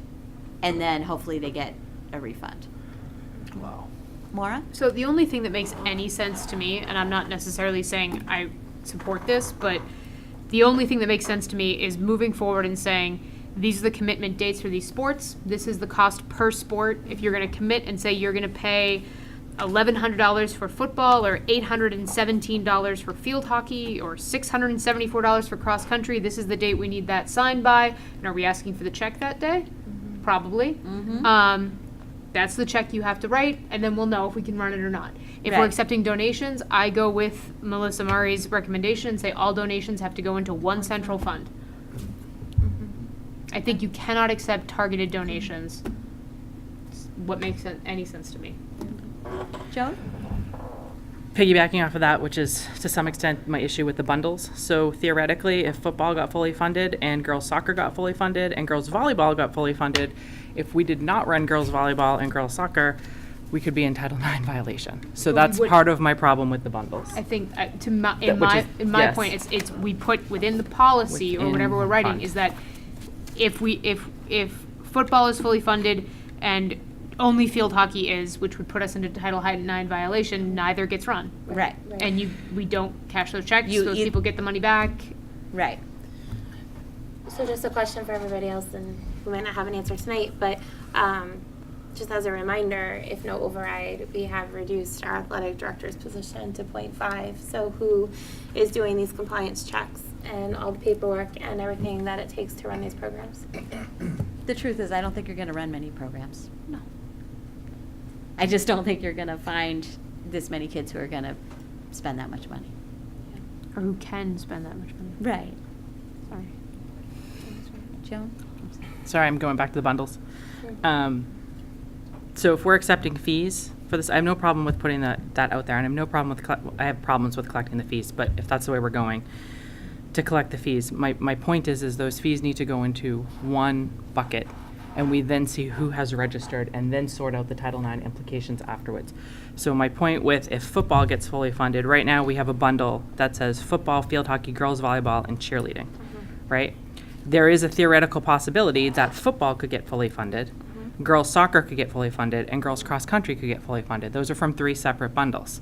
We would not run each one of those bundles, because actually if you add up the numbers, we would be able to run football, girls soccer, and girls cross country. Right. This is part of my problem with the bundles. The bundles are too restrictive, and they don't allow, they put us, that would be another Title IX violation. Right. Somebody could sue us for having the money and not Right. running the programs, right? So this is why I think the attorney's idea of one fund is the best way that we avoid long-term problems and still allow people to do the fees, but people are going to have to go with the fact that there is going to be uncertainty. We cannot tell you with exact precision when you write the check for $1,100 to play football by June 15th, you're going to have to give us 5 or 6 days to sort out how many commitments have come in and in what configuration, so that we can figure out ways that we can run as many things as possible and still be Title IX compliant.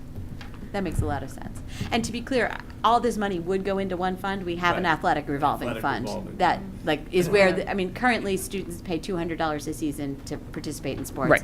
And it all goes into one fund. Okay, so maybe my issue is less what the bucket is going to be, if it's going to go in the revolving fund, and more with the fact that we've got these rigid bundles. Okay. Right. Does that make Well, sense? it's the donation piece that it does not go into one fund right now. That's where the, Just going to throw my pen at you. so, but the athletic revolver is one fund, and all the athletic fees go into that one fund. So theoretically, you could collect the checks and commitments and look and see if we're Title IX compliant and decide what we can run or not run, and whether we have minimum numbers. So there's several layers to this. One is, do we have the minimum number of commitments in order to run the program? Do we have enough programs to be Title IX compliant? Of course, then the tough part is, okay, if you have 4 in there, but you can only run 3 and be Title IX, which one do you vote out? There are no good. There are Yes, no we started good, right. this is all bad decisions. There's no, yes. As we look at like one fund athletic, where all the money goes, would it help at all if we took the total of this and averaged among the number of participants and basically said everyone's going to pay this amount of money, like a uniform single fee, that'd all be about $700 to $800 per student? A little different way of doing it, maybe get more participation. That came up in some of the research I Yeah. did. I don't know if I put it in the binder. A district somewhere had looked at that, not Massachusetts, and decided against it. I don't know if I included it in this, but that is something Okay. that I did come across. So it could be something you look at. In the Right. research, you found no one was successfully doing this, self-funding? Nope. Okay. No. So This is not, this is, like, you know, we were joking around, but there's no good solutions to this. Yeah, but no, nobody's ever done this before, like ever. There's been user fees, Yes. but not fully Right. self-pay. The only reasons you've had, pay to play is if you're starting a program. Right. And usually there's a full year of fundraising before you got to the fees to start a brand new program, but not existing established programs. Oops, there's no funding. So, But, I, just about the, one fee for everybody, I mean, we currently have the same flat fee for, it doesn't matter what sport you're playing, you pay $200 per season, per student. And so there's already questions about so then we're subsidizing football more than we're subsidizing cross country, right? Sure. But I'm comfortable with that because it's the same fee for everybody. But since you would actually be asking kids not to just contribute a greater percentage for cross country than they did towards football, but to contribute more than the program actually costs to run so that they can help pay for the football team. I just would feel really uncomfortable with that. Maura? Yeah, just off of that, if I'm reading this athletics breakdown, sport and level, just looking at the fall, the cost per student to do cross country would be $674, but if you do one fee, it would be $831. Right. So basically, you're asking those students to pay $200 more just because we want to run another. I don't think you can do that personally.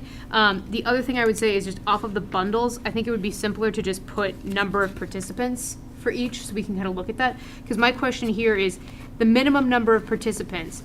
So say we have 30 for football, right? I totally understand Joan's point of well, yeah, but if it doesn't have to be that bundle, you just have to get to 30. But my question off of Title IX, and Joan, you may be able to answer this, is say minimum number of participants for football is 30, but what if 50 sign up? Do you then have to have a sport that has 50, or is it off of the minimum number? Where's the Title IX? No. I would refer to the attorney or Teresa. Yeah, it's off the total number. It's off the total number. This minimum participation is Yeah. just what the MIA recommends you have to I see. run it. I see. But if you have 50 on a football team, then You have to have 50 slots right, for- Dr. for- Gilligan? I would also note that Title IX applies to funding. Yes. So when you're football is more expensive to run, so economically speaking, you need to make a good faith effort to match funding elsewhere as well. So it's not just a number of people of this gender and a number of people of the other gender playing a sport. It's what resources and funding goes into that sport. But what if no needs to be funding equitable. from the schools is going into it? It's just out of. It doesn't matter where. Doesn't matter. Your revenue stream, where it comes from, doesn't matter. So it's the funding, it's the opportunity, it's the access, it's the implementation. It's all of it is wrapped up under Title IX. Let's just take the whole thing private and pay for everything out of pocket, That's what we're talking about here. Just one other thing that I want to make sure that you saw on the information I gave you, and Dr. Gallagher maybe will talk more about this too. So in the update, I gave you point number 4, just about NEASC. So NEASC does have a substantive change policy.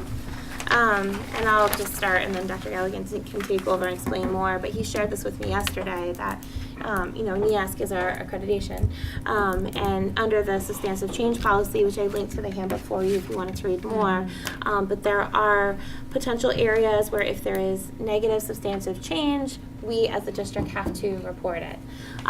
So some of the things that we would have to report: the elimination of fine arts and student activities, significant decreased funding, cuts in the level of administrative staffing, cuts in the number of teachers, and inordinate user fees. So all of those things are wrapped up in our conversation tonight and in the override. But I will let Dr. Gallagher share more. Yeah, I think that's just it. So this, we have had, as you all know, I believe, in November, we had our collaborative conference with NEASC, which is a new step in the process. We'll have our full accreditation visit is expected in December of 2020. And at this time, we've received back our preliminary report. So that's where that language comes from. It's from NEASC policy. And we would have, so if the override is not successful, we would have to immediately within that 60-day time let NEASC know that these are the areas in which we have been compromised to meet the standards of accreditation. Likewise, I can share with you now that I've received permission from them. We should have the final report back in a week to 2, but I will share with the committee now a draft of that report since I've been given permission to from the chair our visiting team. But we have several commendations and recommendations from that visit.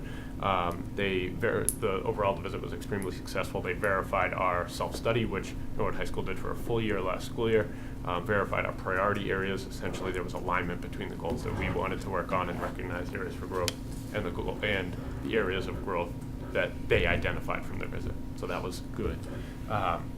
Several areas of commendation, ranging from an inclusive school culture, pursuit of excellence in the 4 A's, alignment of curriculum, interventions along the way, and I will read to you and share with you, just because it does relate to this, 6 specific recommendations that we'd be expected to start working on already and continue through the visiting team NEAS visit in December 2020 and thereafter.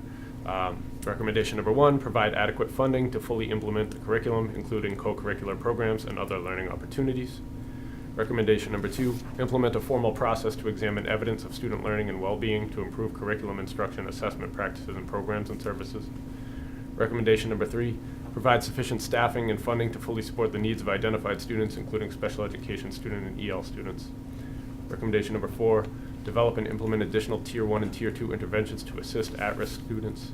Recommendation number 5, ensure all students receive appropriate intervention strategies to support their academic, social, and emotional success.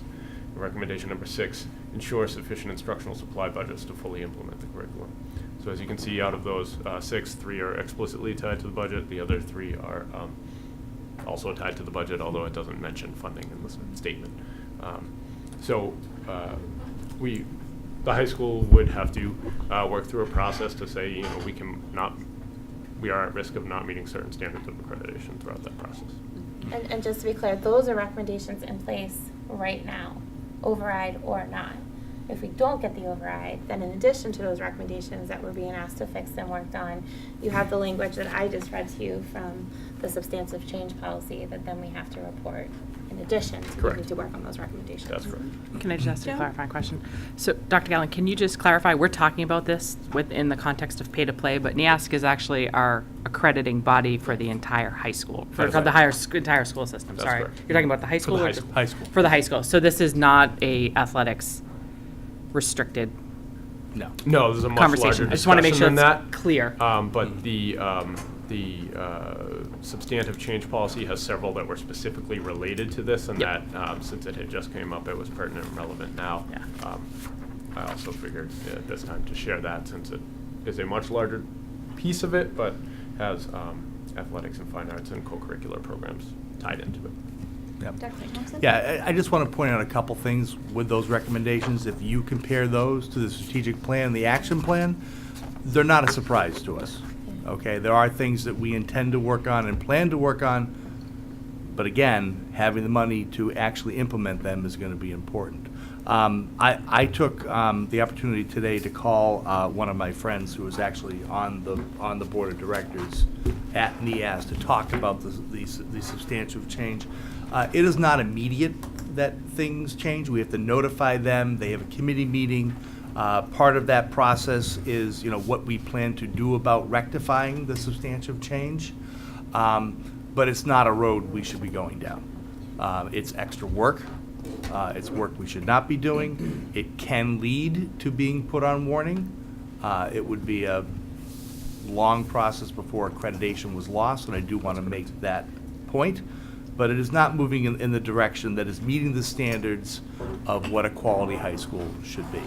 And that's despite all the fine work that Dr. Gallagher and his staff have done in the last year and before Dr. Gallagher was there. But it is a process that has to be reported in 30 days. There is a commission meeting in June. There's another one, I believe, in August or September. But that letter from Dr. Gallagher, which I'm sure he's hoping not to have to write, would have to go to NEAS to explain what those changes were and what we're going to do about it to rectify that. And, it's important that everyone out there understand that these are important aspects to a quality education. And if there's not the funding, then this is the problem. You're not meeting the standard. So I'll just leave it at that. Thank you.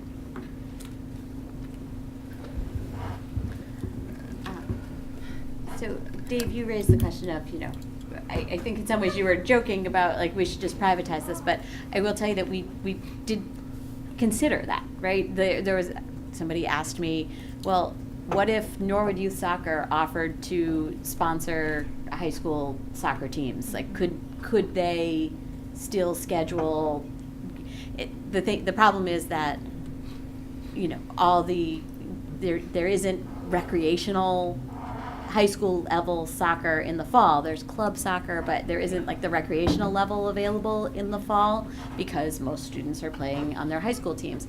So we did ask the question, like, well, could they just sponsor the team and then we and then could they schedule games with local high schools?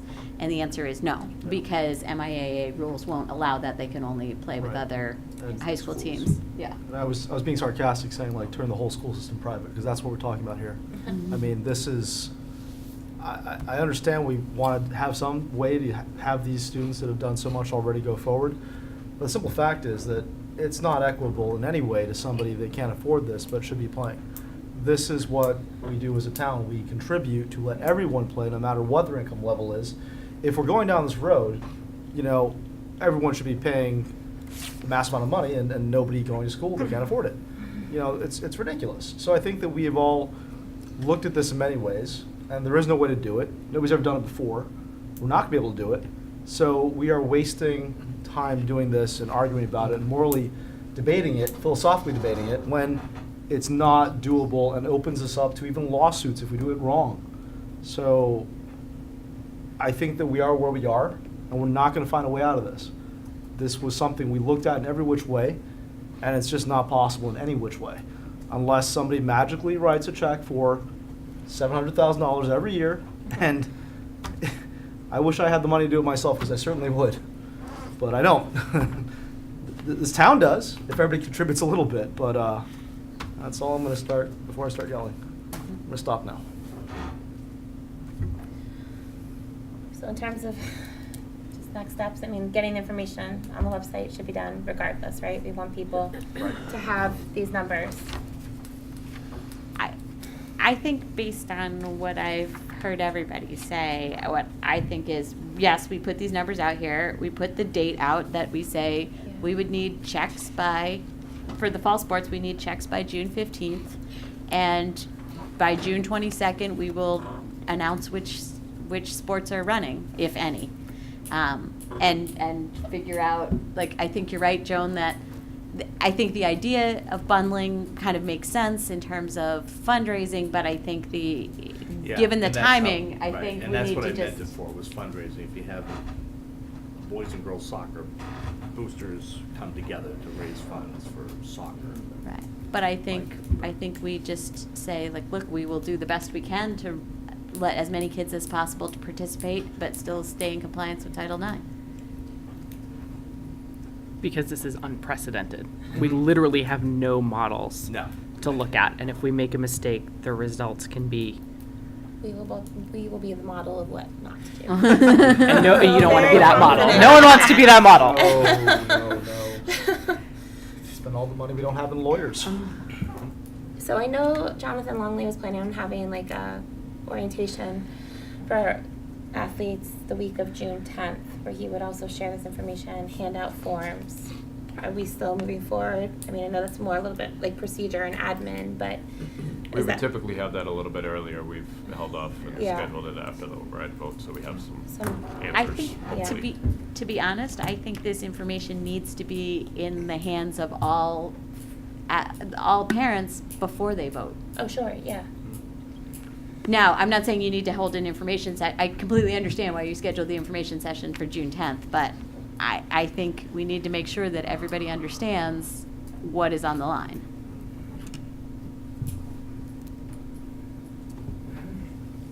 And same for fine arts and activities? Absolutely. Yep. So we will I think it needs to go out, a memo needs to go out to all families.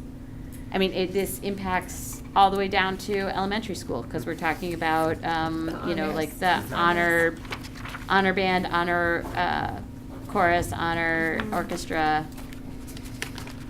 So I think it needs to be a district-wide memo that goes out. lets people know.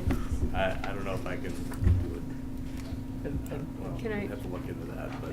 Because part of what I would be concerned about with sending a district-wide memo is you don't want to make it seem like from a school account on school time, you're Right. campaigning. However, I do think that there is something to be said of letting people know that the date and the amount, because I think like you do actually need to give people time to figure out like if we want to try to swing this, can we swing it?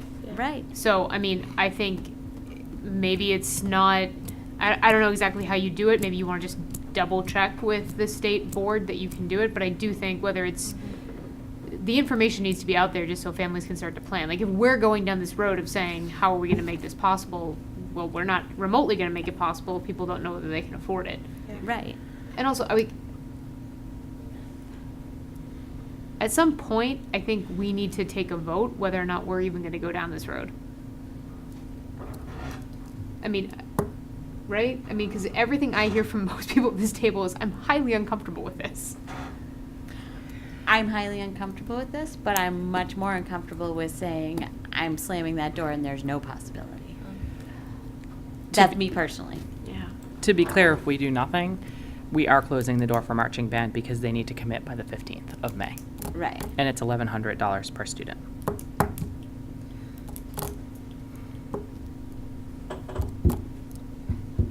This doesn't answer your question specifically, Mara, but as I was looking at all these numbers, and you know, we've been talking a lot about athletics tonight in the high school, but it does impact students at the Coakley and again in the elementary level. And I just added up what I, as a parent, would have to pay for my daughter in middle school for her activities and fine arts, and it's $829.51, which is more than double what I'll have to pay if the override passes. And what this is, it's a hidden tax on families. You know, if the town says no override, but do this, then we're saying families should be taxed higher than people without children in the school system who want to or can afford to participate.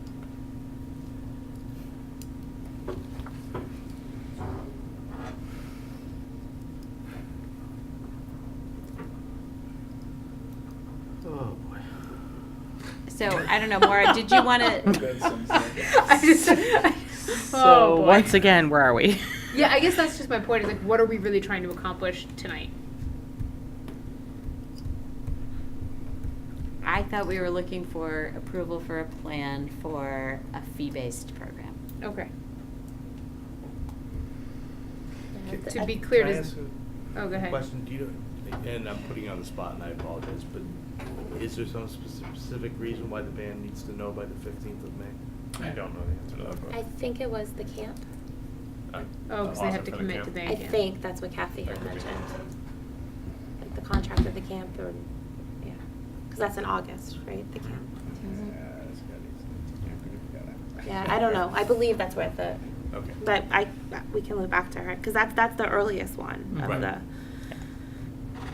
fine arts. I would imagine it's related to deposits on multiple things. Yeah. And I know that it was, not to be the bearer of more bad news, but it was mentioned that date, that June 15th, would be for fall sports. Really, it'd be for all sports for next year. Our schedules are set for the winter for next year, so if we have to tell the league that we're not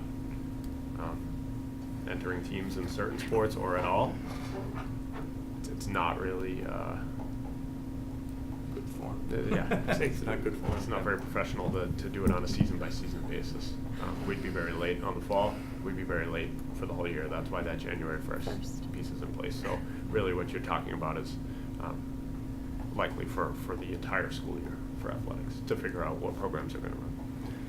And that can, well, the topic tonight has been bundling and things like that. I think if we approach it more from a holistic standpoint in terms of we get all the user fees and figure out which programs can run, Title IX is for the full year, it's not for a season, so you could balance programs from the fall and programs from the spring and things like that. So, well, it'll be much more costly, you could plan for a whole year rather than one season at a time.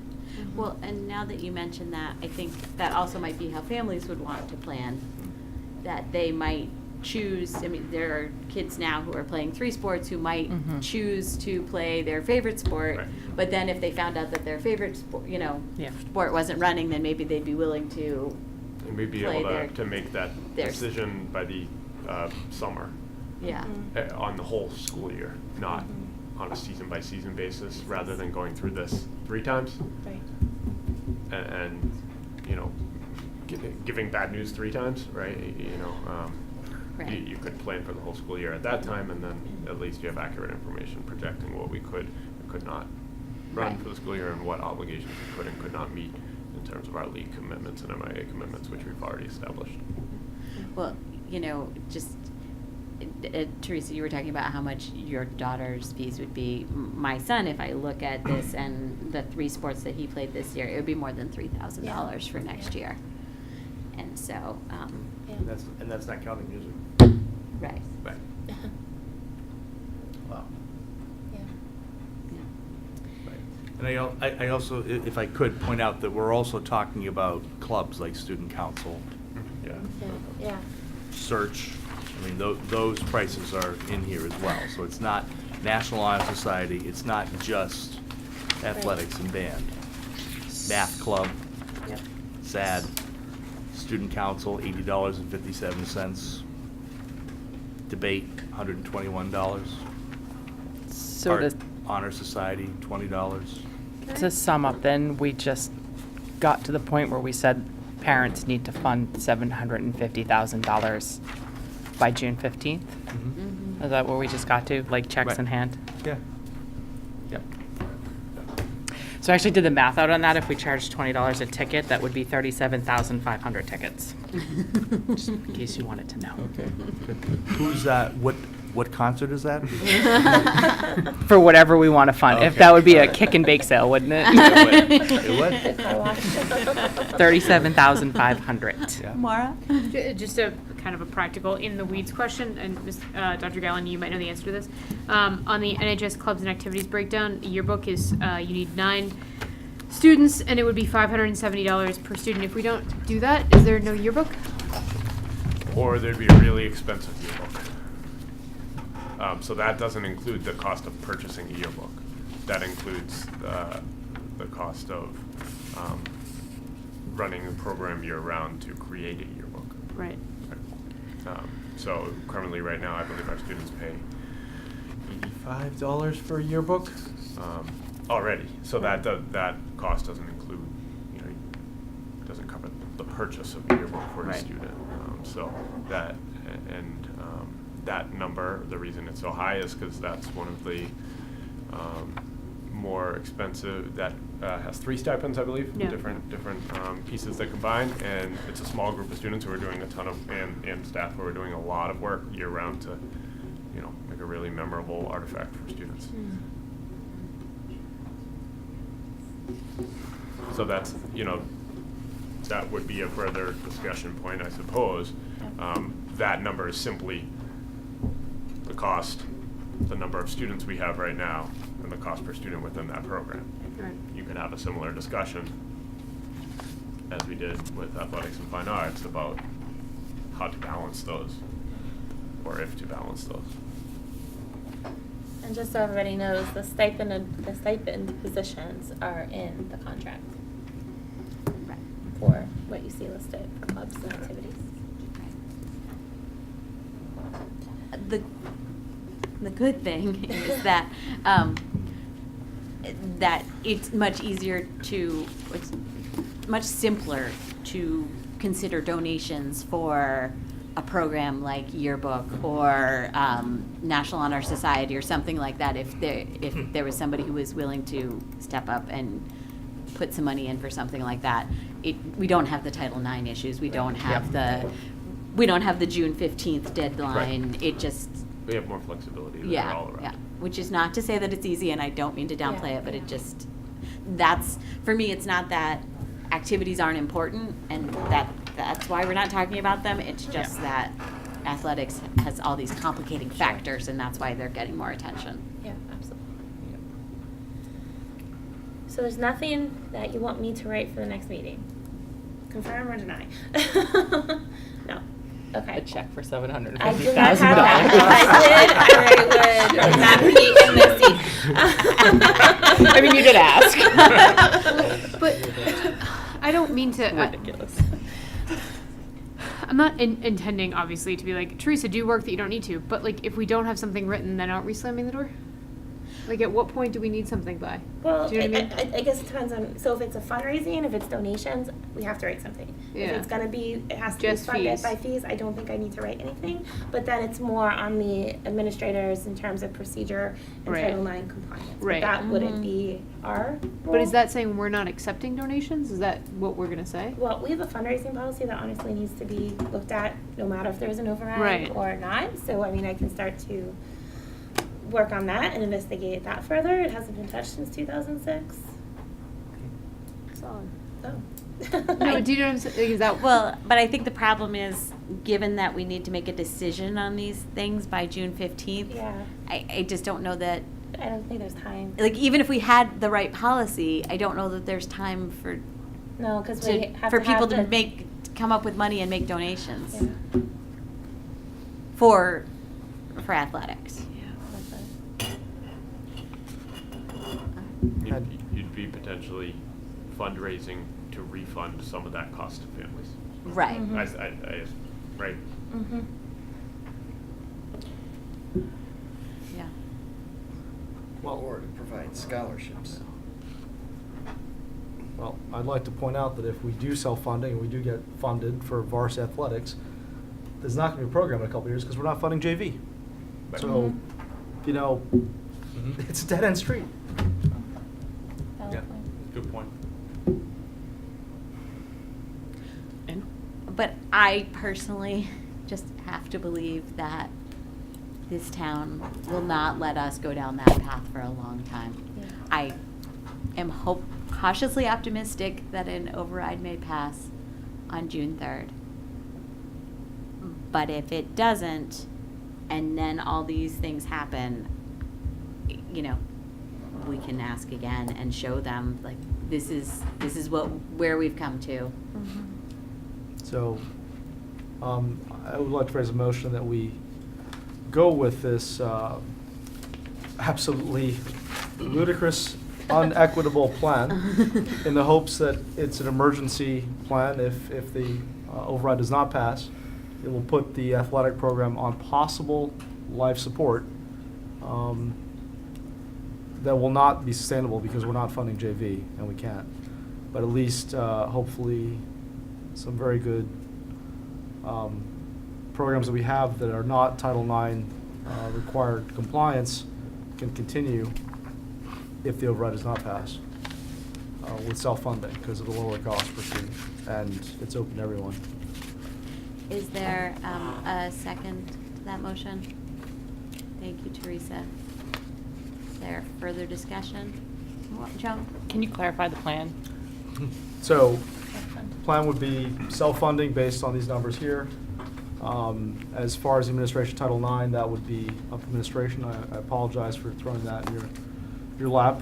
So basically, everything we have here that's laid out for athletics, for activities, and for clubs, it's pay to play, and that's what it's called. The policy is pay to play. If that happens, this is what we're doing, and if you can't afford it, you can't play, and that's not fair in any way. Let me be more succinct. Putting this out there as the policy if the override does not pass. I'm still unclear on what the policy is, because this was written as bundles. We've talked a lot about it being one group, so that's the point I'm asking for clarification on. So I would, okay. Yeah. The hard Well, part. I think I don't there's a know how- I'm difference. not a lawyer. Right. You know, and I think the fundraising piece with the one booster fund is a separate conversation. Yeah, that- we're not. That, so. I'm not asking about I'm asking specifically Right, about and the fees. bundle conversation was around bundling sports together for fundraising, not necessarily to run them. So But- if we, how do I want to word this? we run the 3As, self-fund it with these numbers in this packet. And then where Title IX is a compliance issue, that ultimately falls on our AD, or athletic director and administrators to determine. And then it sounds like from what Dr. Galligan said is that sometime over the summer, we would know for sure which sports we are going to run for the entire year, based off of who signs that form and pays. So then the plan is to put I just need to, I'm sorry. That's good. No, I think that's good to clarify. It's a clarify. So then what I'm hearing that we're voting either for or against, or the motion that's out, is that we are putting the information around cost per sports out. Families can pay the cost per student. That will go into one central fund. There will be no promise that that sport will happen until after June 15th, because the administration will take a look and make sure that we have minimum numbers of players for particular teams, and that we don't run into Title IX compliance issues. That was the first point. The second thing that came up was, are we doing this June 15th, as Dr. Galligan said, for the entire year, or are we doing this just for the fall? So I just need to be very... Yeah. Jonathan Longley said June 14th, definitely for the fall, but ideally, as Dr. Galligan said, it should be for the whole year. So I think we need to decide what part of that goes into the motion that we're talking about. Probably the whole year. I think it needs to be the whole year. Because, I mean, the truth is we could maybe extend the winter and spring, but to like July 15th or something like that, which just becomes a logistical nightmare because everybody's on vacation and nobody's around, and it doesn't really, we need to make decisions, and our best chance of balancing things for Title IX is to balance across the entire year. Respectfully, if I could, if the committee and the superintendent feel that this agree with me with what I'm about to say, I do believe that determining which programs would run to be in compliance with Title IX is a lot to put on an administrative team, on a principal, and what would then be a part-time athletic director. I would request an additional layer of approval from the school committee, that we would come to you with kind of our proposal and our findings. We would consult our legal team, and come with you to that, and ask for discussion and a vote from the school committee to ultimately determine if that's the direction it will go. That absolutely makes sense to me. So that would mean they would have to come back to us, though, in June, because we don't have a July meeting. Well, we have a June 22nd meeting, is that? We do. 18th. But then that says that from the 15th to the 22nd, they're going to Understand Title IX for the whole year. Build a schedule, but. Right. Well, Yeah. what I would suggest is that determination meeting happened before the 15th. What determination meeting? The athletic, the meeting, the commitment date move up to the 5th or the 8th or something along that line. So if no override June 3rd, by June 5th, you have to give us this money? Oh my God. We're going to tell them about it now, so. Or at least have the meeting. I mean, I truly hope the naysayers who think they're going to call my bluff are watching this meeting, because I would never put this much work into something that was a scare tactic. No.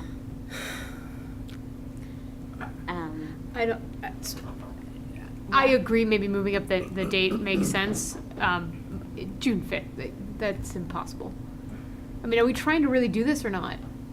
Do you know what I mean? Like, if that's the case, you have to give people enough time to figure out, like, do I have $3,000 that I can write a check for right now, when we know for a fact that most people in this country are a $400 bill away from, like, losing everything? Like, I mean, if we're talking about this realistically, let's talk about it realistically. You have to give people time to figure out whether or not they can. If you're going to say June 15th is the deadline to commit for every sport all year, so be it. And then maybe we as a school committee need to do another doodle poll and add a meeting in the beginning of July to make it make sense. We can't ask them to come to us 7 days later and be like, here are the Title IX implications for the entire year. Hope you don't get sued. Hugs and kisses, John and Hugh. Like, that's insane. So, I mean, I'm just saying, if the conversation, we have gone down this road for an hour. If we're going down this road, we should go down this road in a realistic manner. But saying 2 days after the override, $5,000, thank you, and then 7 days after that, tell us, like, that's ludicrous. Right. But then the other, say that we're going down the hole, let's go down the hole. I mean, you know, do you pay for the fall up front and you put down 50% for the rest of the year? We can't do that because we can't. What if somebody doesn't pay? These also have to be non-refundable. You move out of the district, too bad. Yeah. Like, these have to be non-refundable. Right, right. And You so get hurt and you you get can't hurt, play. you can't play. Like, we have to fund, or we run into Title IX implications. And I am just going to put out there that I am laughing because this is ludicrous, and I'm not laughing because I find this humorous. So I agree more that we could add a meeting in July. I mean, I know we tried to schedule and we were unable to find a convenient time that all 5 of us could attend, but we don't need 5 people to have a meeting. No. That's our preference, but yes. Maura. Sorry, just one other thing. Off of no one has ever done this, so you better believe everyone's going to be looking at us. Like, all of the lawyers, all of the people are going to be looking to see if this actually works. So we should give our administrative team enough time to do this. I mean, like, it's a massive job, and I think my recommendation would be, and I don't know if we need to put this within the motion, that we make the deadline. I don't have a calendar in front of me, but at least 2 solid weeks after the override vote. The deadline for which? Committing. Well, the June 15th came from John Longley. Okay, then say June 15th is the deadline to commit for every sport. That's it. I think that's if we want Right. to push that But- 2 days, I don't right, think but that's my- a make or but break there- thing. And Okay. I think Right. if you look at it as Monday, June 17th could be the. Yeah, I think that's right. the. If it's But I you think could it should be like so a fine. Right, Yeah. but we could have the organizational meetings ahead of the due date. Yeah, of course, but I think and then it would have to be in July. You have to give them at least a month, I think, to figure out what. Well, the truth is, we have no idea how big a task this is, Yeah. because it might be that there's 5 kids who write checks, and Yeah. it's like, all right, well, Well, we it's know just it's not not gonna gonna happen run. at all, right? Or That's it a might be pretty that, quick meeting, yeah. yeah, you know, we don't know. Is John the only Title IX person in district, or do we have He's a not the Title Title IX IX coordinator? Who's our Who's our coordinator? Title IX coordinator? Alec, I believe. Yeah, I'm the coordinator. So I'll look forward to this. We're quiet over there. Yeah, you know, you guys.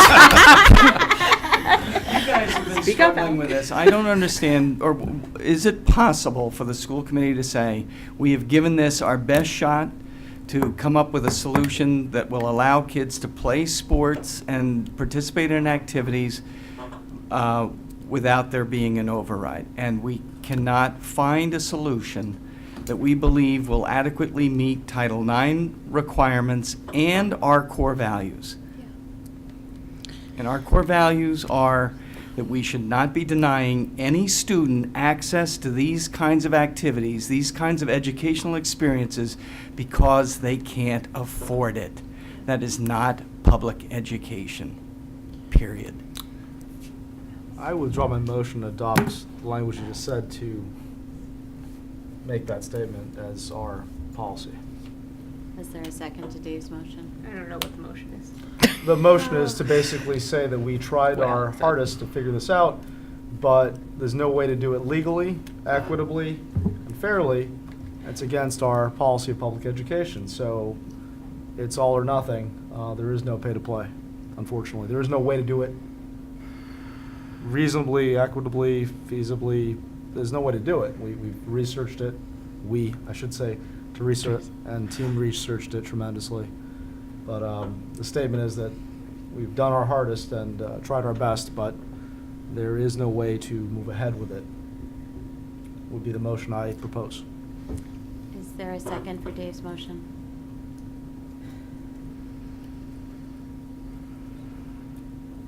Okay, back to Thank you, Maura. No, All just right, so thinking. Maura has seconded, so, open for discussion.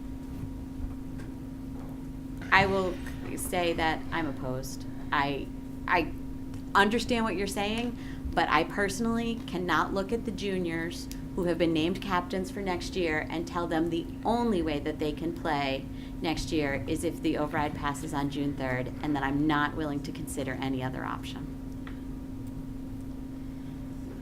Yeah, this whole budget chaos is really hard, and it's been really hard, and I've expressed this before, like how, and I know a lot of you feel the same way, but, I go to all these events, and I look at all these kids, like, tomorrow night is Pops Night. I can't go in that gym and look at all those kids from 4th grade to 12th grade, and bands and choruses and orchestras, and go in there feeling like a good person, saying there's absolutely no opportunity if there is no override. And, my daughter's being inducted into the Junior National Honor Society tomorrow night, so I'm going to go into that, or Friday is Fine Arts, sorry, not tomorrow. I'm going to go into that induction and look at all these middle schoolers who just worked really hard and say, you know what, if this town fails you, I'm failing you too, because I'm not giving you another opportunity. Like, that's just been a very personal struggle. But I hear you on the equity. I hear you 1,000%. And you're right, Alec, like, it goes against our core values, but it's also our core values to offer all the A's. Well, on an equitable basis, that's the problem. I'm struggling with the fact that this is a community decision, right? It's a community decision to fund the override. It's a community decision to fund pay for play, and it all just keeps coming back to who is our community. And our attorney mentioned that in some of her initial And then I'm going to cite her then. She said that. I'm just citing that. Well, no, I just wanted to tell you, like, you're not alone in that. Like, that's not, just this little opinion. Like, our attorney said it in a conference call and in her writing that none of this is sustainable without the support of a community.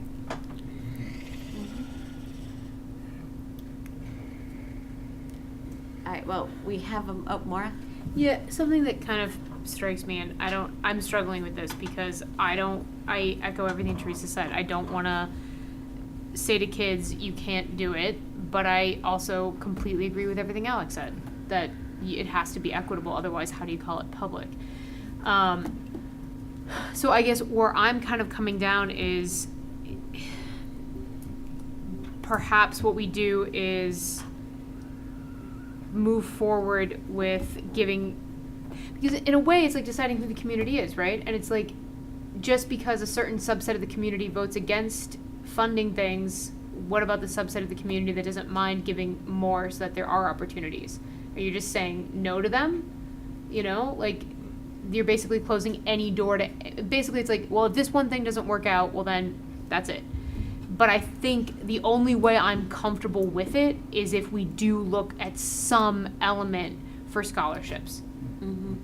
I don't entirely know how you do that, but I can't say that it's only the kids who can afford it get it. I think there has to be some exploration of that. Now, I'm not saying that has to be ironed out by June 15th, because I think that's insane. But perhaps that's the work of over the summer, is figuring out how to set up a one big fund that students can apply to.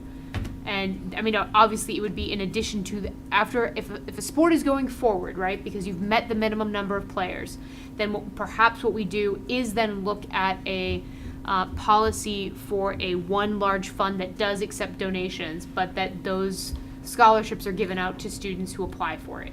Mm-hmm. Right, because most of these programs can accept more students than we are saying is we're the talking minimum about the number, minimum, right?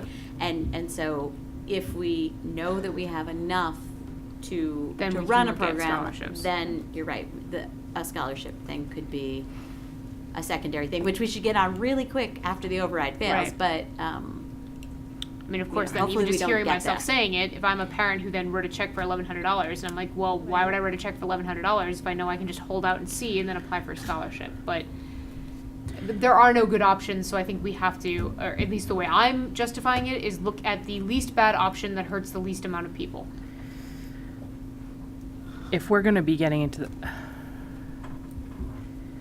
So we are saying no, even if we do explore scholar. I think it's a good idea. I guess if the override doesn't pass, I'm just not hopeful we're going to find scholarships. So let's not kid ourselves. We are saying no to a certain subset of students if we go with pay to play. The other piece that's striking me is that we're about to start shoving kindergartners into elementary schools, and we're about to start putting music and art and library on carts. And I've walked through the Cleveland School, and have you ever walked through the Willett? It vibrates with energy. I don't know how you're going to take the energy of 300 or 250 kindergartners and put them out. What if people want to ameliorate that concern? Are we going to say no to that? What if people want to raise funds to purchase another portable classroom? Are we going to say no to that? Why are we are and I hate three sport athlete, play college sports my whole career, and I just, we're saying no to a certain subs. I don't know. I'm going to stop because now I'm just babbling. But my point is that there are other priorities for other people, that if we set up priorities around sports for scholarships, should we be setting up some sort of fund so that we can add another portable classroom to the Prescott, right? So that we don't have our kindergartners falling on top of the art and music cart as they try to walk quietly through the hallways. Try. Yeah, and we'd have to have a scholarship for fine arts and activities, and Right. you'd have to have a general, I don't know. So not to dismiss anything anybody's saying, but this is called an educational foundation. And somebody in the community needs to get on it, because it's not going to be me. But that was part of the research that I initially gave all of you and that I was doing, looking at communities who have an ed fund. Because if we had an ed fund, so many of the dilemmas we're trying to work through would still be there, but they would be easier to solve. A place to turn. All right, well, we do have a motion on the floor. What was it? I'm sorry. The motion on the floor was to say we can't do it. So, I'm gonna put that to a vote. Wait a minute. To approve self-funding, right? No. No. No. Dave withdrew So- that motion and put a motion in based on what Alex said. Oh, right, okay, all right, sorry. You're right. Yes, yes. And that motion was seconded by Maura. Can we read the motion just one more time? Do you want me to read what I have and I'm not? Yes, sure. Why don't you read what you have? I'm going to change the motion to say that at this point, there's no way to equitably and morally provide, is it athletics, arts, and activities, everything? Are we talking about? I think across the it's board? just athletics. Are we just talking about athletics at the moment? I mean, it's your motion, It is so. my motion. You tell us what it means. Okay, just I athletics. have to say just athletics, because that's where we get into the problems with Title IX and. Okay. All right, to provide athletics, if the override does not pass as it goes against our core values that all students should be able to participate regardless of the ability to pay or not, which was seconded by Ms. Smith. Does that sound somewhat in the ballpark? Yes. Okay. So on that motion, all in favor?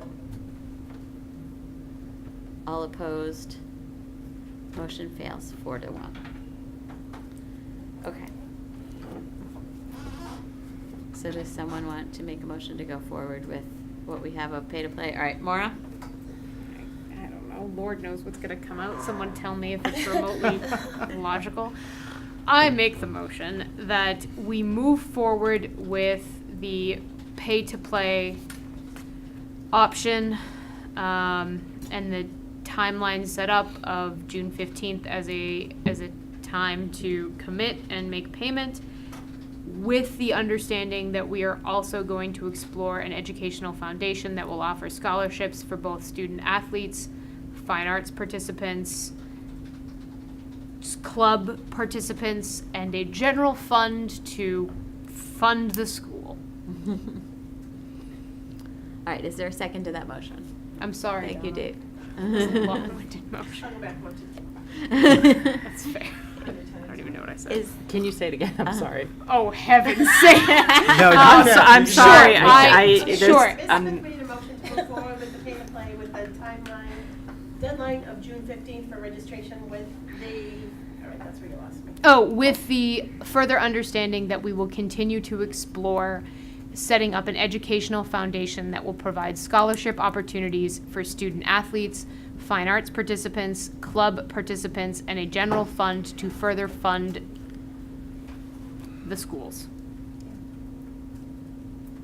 Can I request a clarification? Of course. I'm sorry. So this is, you're including everything, sports, fine arts, everything? Yeah. So And are we everything going by with, June and so everything for the whole year by June 15th? Yes. Okay. Oh, wait a minute. Would you And include all the activities. arts and activities by June 15th? And the reason I say that is I think at that point we have to have a conversation of if one has enough and the other doesn't, what are we doing? I think if part of the concern is equity, then we should find out by June 15th what we actually have the interest and money to run. To keep it all fair. We just now put more work on the admin stuff. I don't know. If there's a better way to do it, I'm fully willing to amend the motion I just rambled off. What if we just, the packet we have, wherever it is, so June 15th for all sports, the entire school Sports, year. right. But then the dates that Kathy outlined with marching band, I think we're gonna have to do something about that though, 'cause that's next week. And then activities, I think we can come back to in the fall, right? I mean, or August. Yeah, I mean, they don't start right away anyway, so. Did we have a second on that motion? Dave had seconded it.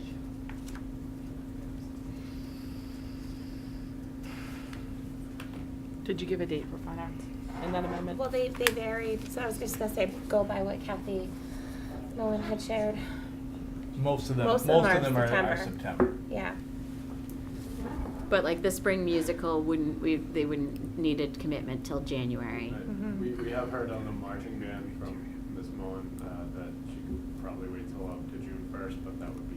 June 1st, the Yeah, marching that would band. be. Okay, Okay. thank you. So June 1st for the marching band, June 15th for all sports the following school year, the rest of fine arts as listed on this handout. And I do just, if I could. Can you come back up to the microphone? Sorry. But yeah, we would love to hear what you have to say. Just want everybody to be able to hear. Yeah, sorry. To my earlier point, we will try, but if there is no override, Yeah, there's our so number one much. concern is gonna be building a schedule for next year where students have a place to go. Yep. For their education. Yeah. Right, absolutely. And a significant population of students who won't be getting the classes that they had hoped to get or registered for. Right. That's gonna take priority, because that's what we're supposed to do first and foremost. We will try to come up with some options here, but it just can't, it can't be me and the athletic director. It would need to be a process similar to, I think, what we've gone through here to come up with a couple options. Yeah. And the pros and cons of all the options, mostly cons. Yeah. And then. Right, and there might be I'm not trying to get out of work or anything like that, but No. we're gonna have to build a schedule from the ground up on June 4th. Right. Because we are 2 months behind of where we should be, because we won't know if we can run many of those classes until that time. Right. So, at this point, under normal circumstances, we would almost be to the point where we could tell teachers and students what their schedule is gonna be next year. If the override is not successful, we are going to be doing that up until and probably through the opening of school next year. That's not, Yes. it's not a lie, you know, so we will do our best, but we're not legal experts. We can brainstorm and try to come up with solutions to a really ugly situation where there are no good ones, as you know. But ultimately, all we could do is come up with some options and submit them. Teresa? I've already invested so much time in this, I don't mind staying through it. I work well with Dr. Galligan and Jonathan Longley. Yeah, and I'm happy to help with this Yeah. too. I mean, we could have, and if anybody else wanted to do it instead, we could have a couple of Yeah. school committee reps who So are I didn't involved. mean to Nope, not say that. no still problem. I wanna just be a wanna- part of it. so- Just don't tell my husband he's sleeping right now. He doesn't know what I commit to after 9 o'clock.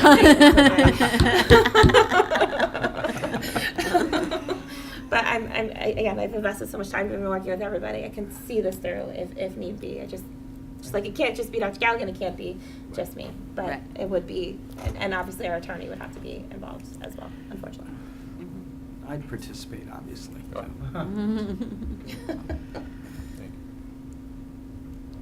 I hate to ask another question.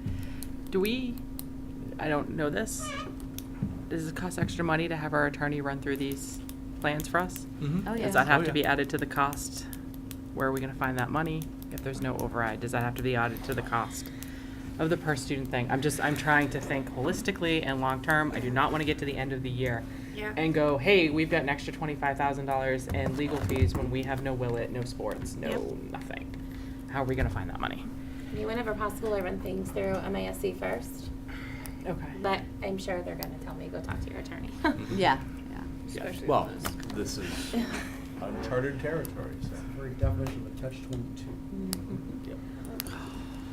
Maura. Well, at least to Joan's point, in terms of legal fees, we at least will know whether there's been an override or not before we have to make the decision to continue to run it by our lawyers and Right. things like that. And at a certain point, we probably I would recommend waiting until we know what kind of commitments we get on June 15th. Because this could be Absolutely. a very easy discussion. Right.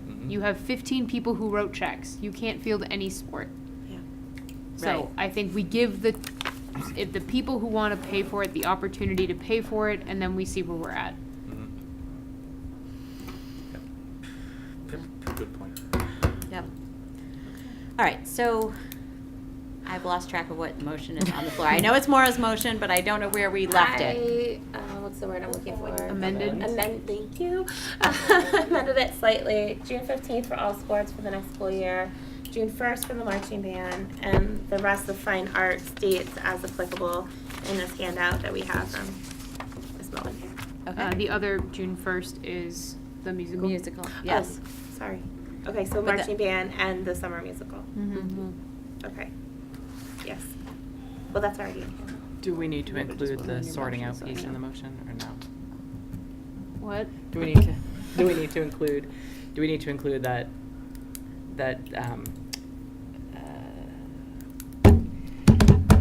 The sorting out piece, The trying to thank figure out you. where the. No, I think, Teresa and Dr. I think Galligan. That's more play procedural. Yeah, let's, Okay. let's get where we're going, and then we'll figure out how to get there. Right, if you we can have put to. it in the notes that I promised to help. You can document. I think the motion is just giving them permission to move forward with this if the override fails, and then we can revisit to how we're really gonna implement it. Okay. Okay, Okay.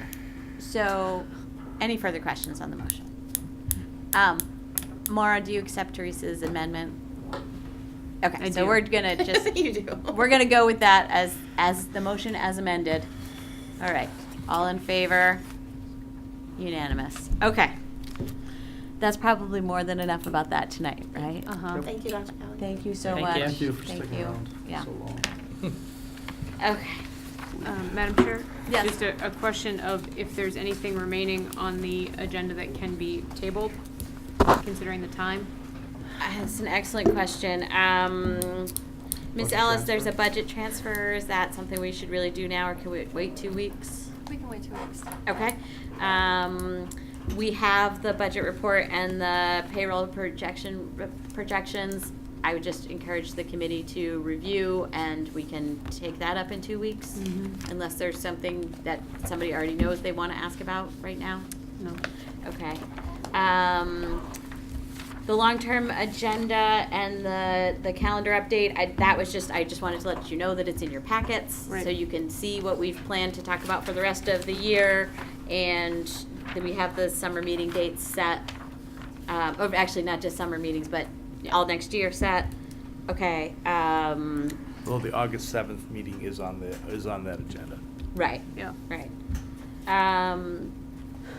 Then we have a donation, which would be quick, and then the only other thing is the facilities department update. I just wanted to briefly give everybody an update that I have been continuing discussions with the general manager and with David Hajar as his role as the chair of the Shared Facilities Committee. We've talked a little bit more about the MOU. We started to talk about, one concern that Dr. Thompson and I had is who's going to oversee that budget, because if it really is a shared cost thing, then whatever, as much as that budget grows, that means our budget would have to shrink a certain amount. And so this would be a really different thing. Right now, everything that's in shared expenses is really not discretionary. It's, you know, our debt exclusion, which is already set by the borrowing we've already done, and our benefits costs, which are already set by just the number of employees and our, you know, the costs, and utilities, which are pretty much set, you know, fixed expenses. And so we talked about maybe it actually doesn't make sense to put it in shared. Maybe it gets moved down, and instead of doing like a 55-45 split, maybe it becomes something like 50-10-40. Those numbers are not what we've necessarily been talking about, but there's like those pieces that still need to be, like, that's just one of many pieces that still need to be worked out. And then, you know, is it the Board of Selectmen that oversees that budget? Does the school committee have some role in overseeing that budget and deciding how big it's going to get, and what our recommendations are going to be? So there's still more work going on that.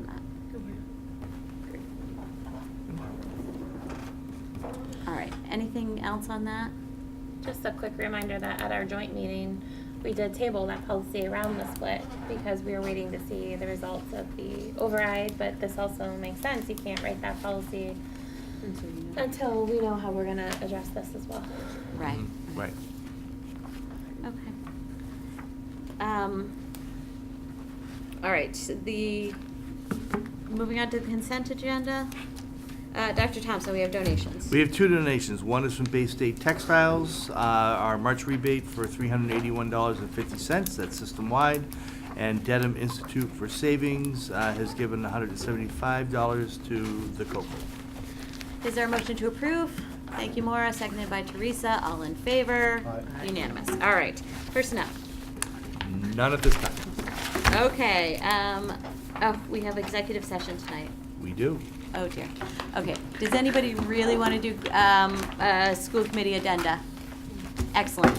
All right. I didn't even write anything. I knew this was going to be the situation. It's all been said. Make sure that's in red in the minutes, please. Okay. So at this time, I'd like to ask for a motion to enter into executive session to discuss collective bargaining negotiations. To do this out in public session would be detrimental to our negotiations. Is there a motion to go into executive session? Thank you, Maura, seconded by Teresa. I now need to poll. Maura? Sure. Teresa? Yes. Joan? Yep. David? Yes. Me, unanimous. We will return from executive session only for the point of adjournment. So thank you very much, everyone.